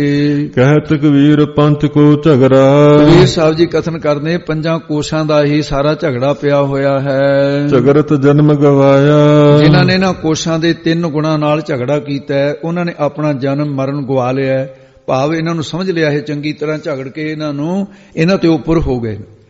ਤੇ ਇਸ ਕਰਕੇ ਪੰਜਾਂ ਕੋਸ਼ਾਂ ਤੇ ਉੱਪਰ ਜੋ ਆਤਮਾ ਉਹ ਪ੍ਰਾਪਤ ਕਰ ਲਈ, 3 ਸਰੀਰਾਂ ਤੋਂ ਉੱਪਰ ਜੋ ਆਤਮਾ ਸਰੂਪ ਉਹ ਪ੍ਰਾਪਤ ਕਰ ਲਿਆ, ਉਹ ਪਤੀ ਰੂਪ ਹੈ। ਉਹਨਾਂ ਦਾ ਜਨਮ ਗਵਾਇਆ ਗਿਆ, ਫਿਰ ਜੰਮਣ ਮਰਨ ਤੋਂ ਰਹਿਤ ਹੋ ਗਏ। ਝੂਠੀ ਮਾਇਆ ਸਭ ਜਗ ਬਾਂਧਿਆ, ਹਾਂ ਝੂਠੀ ਮਾਇਆ ਸਭ ਜਗ ਬਾਂਧਿਆ, ਇਹ ਮਾਇਆ ਝੂਠੀ ਹੈ ਭਾਵ ਜਗਤ ਮਿਥਿਆ ਹੈ, ਪਰ ਸੰਸਾਰ ਬੰਨਿਆ ਹੋਇਆ ਹੈ, ਝੂਠੇ ਬੰਧਨਾਂ ਦੇ ਵਿੱਚ ਬੰਨਿਆ ਹੋਇਆ ਹੈ। ਮੈਂ RAM ਰਮਤ ਸੁਖ ਪਾਇਆ, ਤੇ ਮੈਂ ਮੇਰੀ ਤੋਂ ਪਰੇ ਰਾਮ ਰਾਮ ਉਚਾਰਨ ਕਰਦਿਆਂ ਸੁਖ ਸਰੂਪ ਨੂੰ ਪਾ ਲਿਆ। ਇਸੇ ਪ੍ਰਕਾਰ ਜੀ ਸਾਸ ਕੀ ਦੁਖੀ ਸਸੁਰ ਕੀ ਪਿਆਰੀ, ਇਸ ਅਰਥ ਨੂੰ ਸੰਸਾਰ ਨੂੰ ਦੁੱਖ ਰੂਪ ਕਥਨ ਕੀਤਾ ਹੈ ਤੇ ਇਹਨੂੰ ਬਹੁਤਾ ਟਾਈਮ ਨਹੀਂ ਲੱਗਣਾ ਹੈ, ਪਰ ਇਹ ਕੀ ਕੀਤਾ ਜਾਵੇ ਅਰਥ ਕੋਈ ਛੱਡਣ ਵਾਲਾ ਨਹੀਂ ਸੀ, ਇਹ ਜਲਦੀ ਦੇ ਹੋਣ ਵਾਲਾ ਹੀ ਅਰਥ ਹੈ, ਕਾਲੇ ਨਹੀਂ ਪੈਣਾ ਹੈ। ਸੰਸਾਰ ਨੂੰ ਦੁੱਖ ਰੂਪ ਕਥਨ ਕੀਤਾ ਹੈ। ਇਹ ਸੰਸਾਰ ਸਾਸ ਕੀ ਦੁਖੀ ਸਸੁਰ ਕੀ ਪਿਆਰੀ, ਸਾਰੀ ਸ੍ਰਿਸ਼ਟੀ ਸਾਸ ਸੰਸਾ ਜਿਹੜਾ ਹੈ ਇਹ ਸੰਸਿਆਂ ਦੀ ਦੁਖੀ ਕੀਤੀ ਹੋਈ ਹੈ।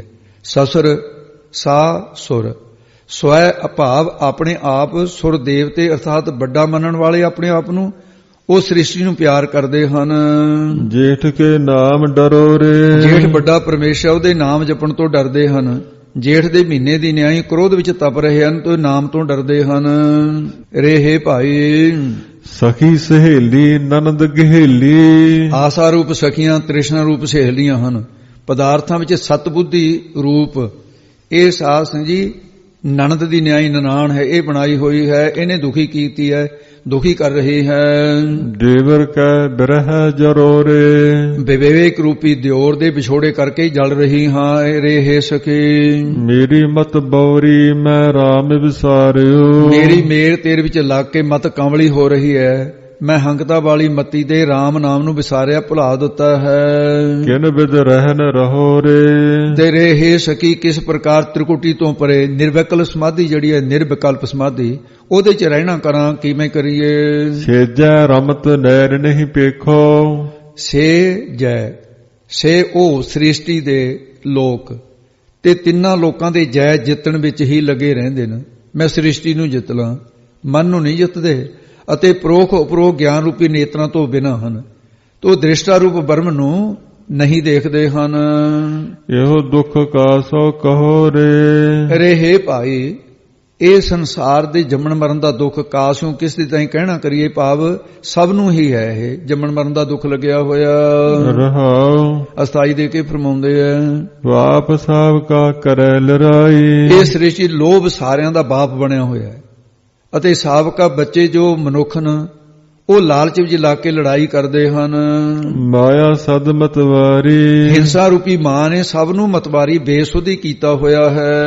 ਵੱਡੇ ਭਾਈ ਕੈ ਜਬ ਸੰਗ ਹੋਤੀ। ਵੱਡੇ ਭਰਾ ਦੇ ਅਹਿੰਸਕ ਦਇਆਵਾਨ ਪੁਰਸ਼ ਸਨ, ਜਿਹੜੇ ਲੋਕ ਉਹਨਾਂ ਦੀ ਸੰਗਤ ਵਿੱਚ ਜਦੋਂ ਹੁੰਦੇ ਸਨ, ਭਾਵ ਕੀ ਹੈ ਵੱਡੇ ਭਰਾ ਉਹ ਕੌਣ ਨੇ, ਜੋ ਅਹਿੰਸਕ ਹਿੰਸਾ ਨਹੀਂ ਜੋ ਕਰਦੇ, ਦਇਆਵਾਨ ਪੁਰਸ਼ ਹਨ।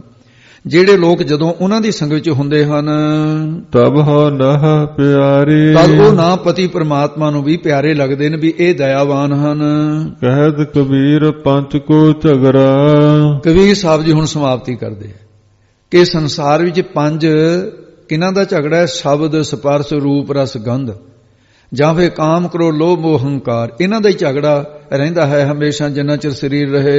ਝਗੜਤ ਜਨਮ ਗਵਾਇਆ। ਝਗੜਦੇ ਹੋਏ ਜੀਵ ਆਪਣਾ ਮਨੁੱਖਾ ਜਨਮ ਗਵਾ ਲੈਂਦੇ ਨੇ ਬੇਅਰਥ ਹੀ। ਝੂਠੀ ਮਾਇਆ ਸਭ ਜਗ ਬਾਂਧਿਆ। ਇਹ ਝੂਠੀ ਮਾਇਆ ਨੇ ਸਾਰਾ ਸੰਸਾਰ ਬੰਨ ਲਿਆ ਹੈ। ਮੈਂ ਰਾਮ ਰਮਤ ਸੁਖ ਪਾਇਆ। ਇਹ ਸੰਸਾਰ ਨੂੰ ਬੰਨ ਕੇ ਨਾਸ ਹੀ ਕਰ ਦਿੱਤਾ ਹੈ, ਜਾਂ ਇਹ ਝੂਠੀ ਮਾਇਆ ਨੇ ਸਾਰਾ ਸੰਸਾਰ ਬਾਂਧਿਆ। ਬਾਂਧ ਭਾਵ ਨਾਸ ਹੋ ਜਾਣ ਵਾਲਾ ਹੈ। ਇਹ ਬਾਧ ਦਾ ਅਰਥ ਹੈ ਨਾਸ ਹੋ ਜਾਣਾ, ਬਾਧ ਨਾਸ ਹੋ ਜਾਣ ਵਾਲਾ ਹੈ। ਇਹ ਅਸੀਂ ਤਾਂ ਰਾਮ ਦੇ ਨਾਮ ਨੂੰ ਉਚਾਰਨ ਕਰਕੇ ਸੁਖ ਸਰੂਪ ਵਾਹਿਗੁਰੂ ਨੂੰ ਪਾ ਲਿਆ। ਨਾਮ ਤੋਂ ਬਿਨਾਂ ਸੁਖ ਨਹੀਂ ਹੈ। ਅੱਜ ਦੀ ਕਥਾ ਜਿਹੜੀ ਹੈ ਇਹ ਥੋੜੀ ਜਿਹੀ ਦੋਨੇ ਸ਼ਬਦਾਂ ਦੇ ਅੰਤਰੀਵ ਅਰਥ ਹੋਣ ਕਰਕੇ ਭਾਈ ਜਿਆਦਾ ਔਖੀ ਸੀ। ਕੁਝ ਸਮਾਂ 5-7 ਮਿੰਟ ਉੱਤੇ ਵੀ ਹੋ ਗਏ ਹੈ, ਪਰ ਅਰਥ ਇਹਦੀ ਲੜੀ ਨੂੰ ਛੱਡਿਆ ਨਹੀਂ ਸੀ ਜਾ ਸਕਦਾ। ਜੇ ਆਪਾਂ ਕਹਿੰਦੇ ਵੀ ਅੱਧੇ ਅਰਥ ਕੱਲ ਨੂੰ ਕਹੇ, ਉਹ ਗੱਲ ਨਹੀਂ ਉਸ ਤਰ੍ਹਾਂ ਬਣਦੀ ਹੁੰਦੀ। ਪਿੱਛੋਂ ਬੰਨ ਕੇ ਜਿਵੇਂ ਆ ਰਹੀ ਹੈ ਵਿਚਾਰ, ਗੁਰੂ ਕਿਰਪਾ ਕਰੇ। ਆਓ ਇੱਥੇ ਸਮਾਪਤੀ ਹੈ। ਹੁਣ ਭੁੱਲਾਂ ਚੁੱਕਾਂ ਦੀ ਸਤਿਗੁਰੂ ਖਿਮਾ ਕਰਨ। ਤੇ ਸਵਾਸ ਲੇਖੇ ਲੱਗਦੇ ਨੇ, ਸਮਝ ਘੱਟ ਆਵੇ ਚਾਹੇ ਵੱਧ ਆਵੇ, ਬੰਦਗੀ ਹੈ ਇਹ ਪਰਮਾਤਮਾ ਦੇ ਦਰ ਦੇ ਉੱਤੇ ਲੇਖੇ ਪੈ ਰਿਹਾ ਜੋ ਵੀ ਸਮਾਂ ਹੈ। ਆਓ ਇੱਥੇ ਸਮਾਪਤੀ ਭੁੱਲਾਂ ਚੁੱਕਾਂ ਦੀ ਖਿਮਾ ਕਰਨ ਸਤਿਗੁਰੂ ਜੀ। ਕਹਿਤ ਕਬੀਰ ਪੰਚ ਕੋ ਝਗੜਾ, ਝਗੜਤ ਜਨਮ ਗਵਾਇਆ। ਝੂਠੀ ਮਾਇਆ ਸਭ ਜਗ ਵਾਧਿਆ, ਮੈਂ ਰਾਮ ਰਮਤ ਸੁਖ ਪਾਇਆ। ਵਾਹਿਗੁਰੂ ਜੀ ਕਾ ਖਾਲਸਾ, ਵਾਹਿਗੁਰੂ ਜੀ ਕੀ ਫਤਿਹ।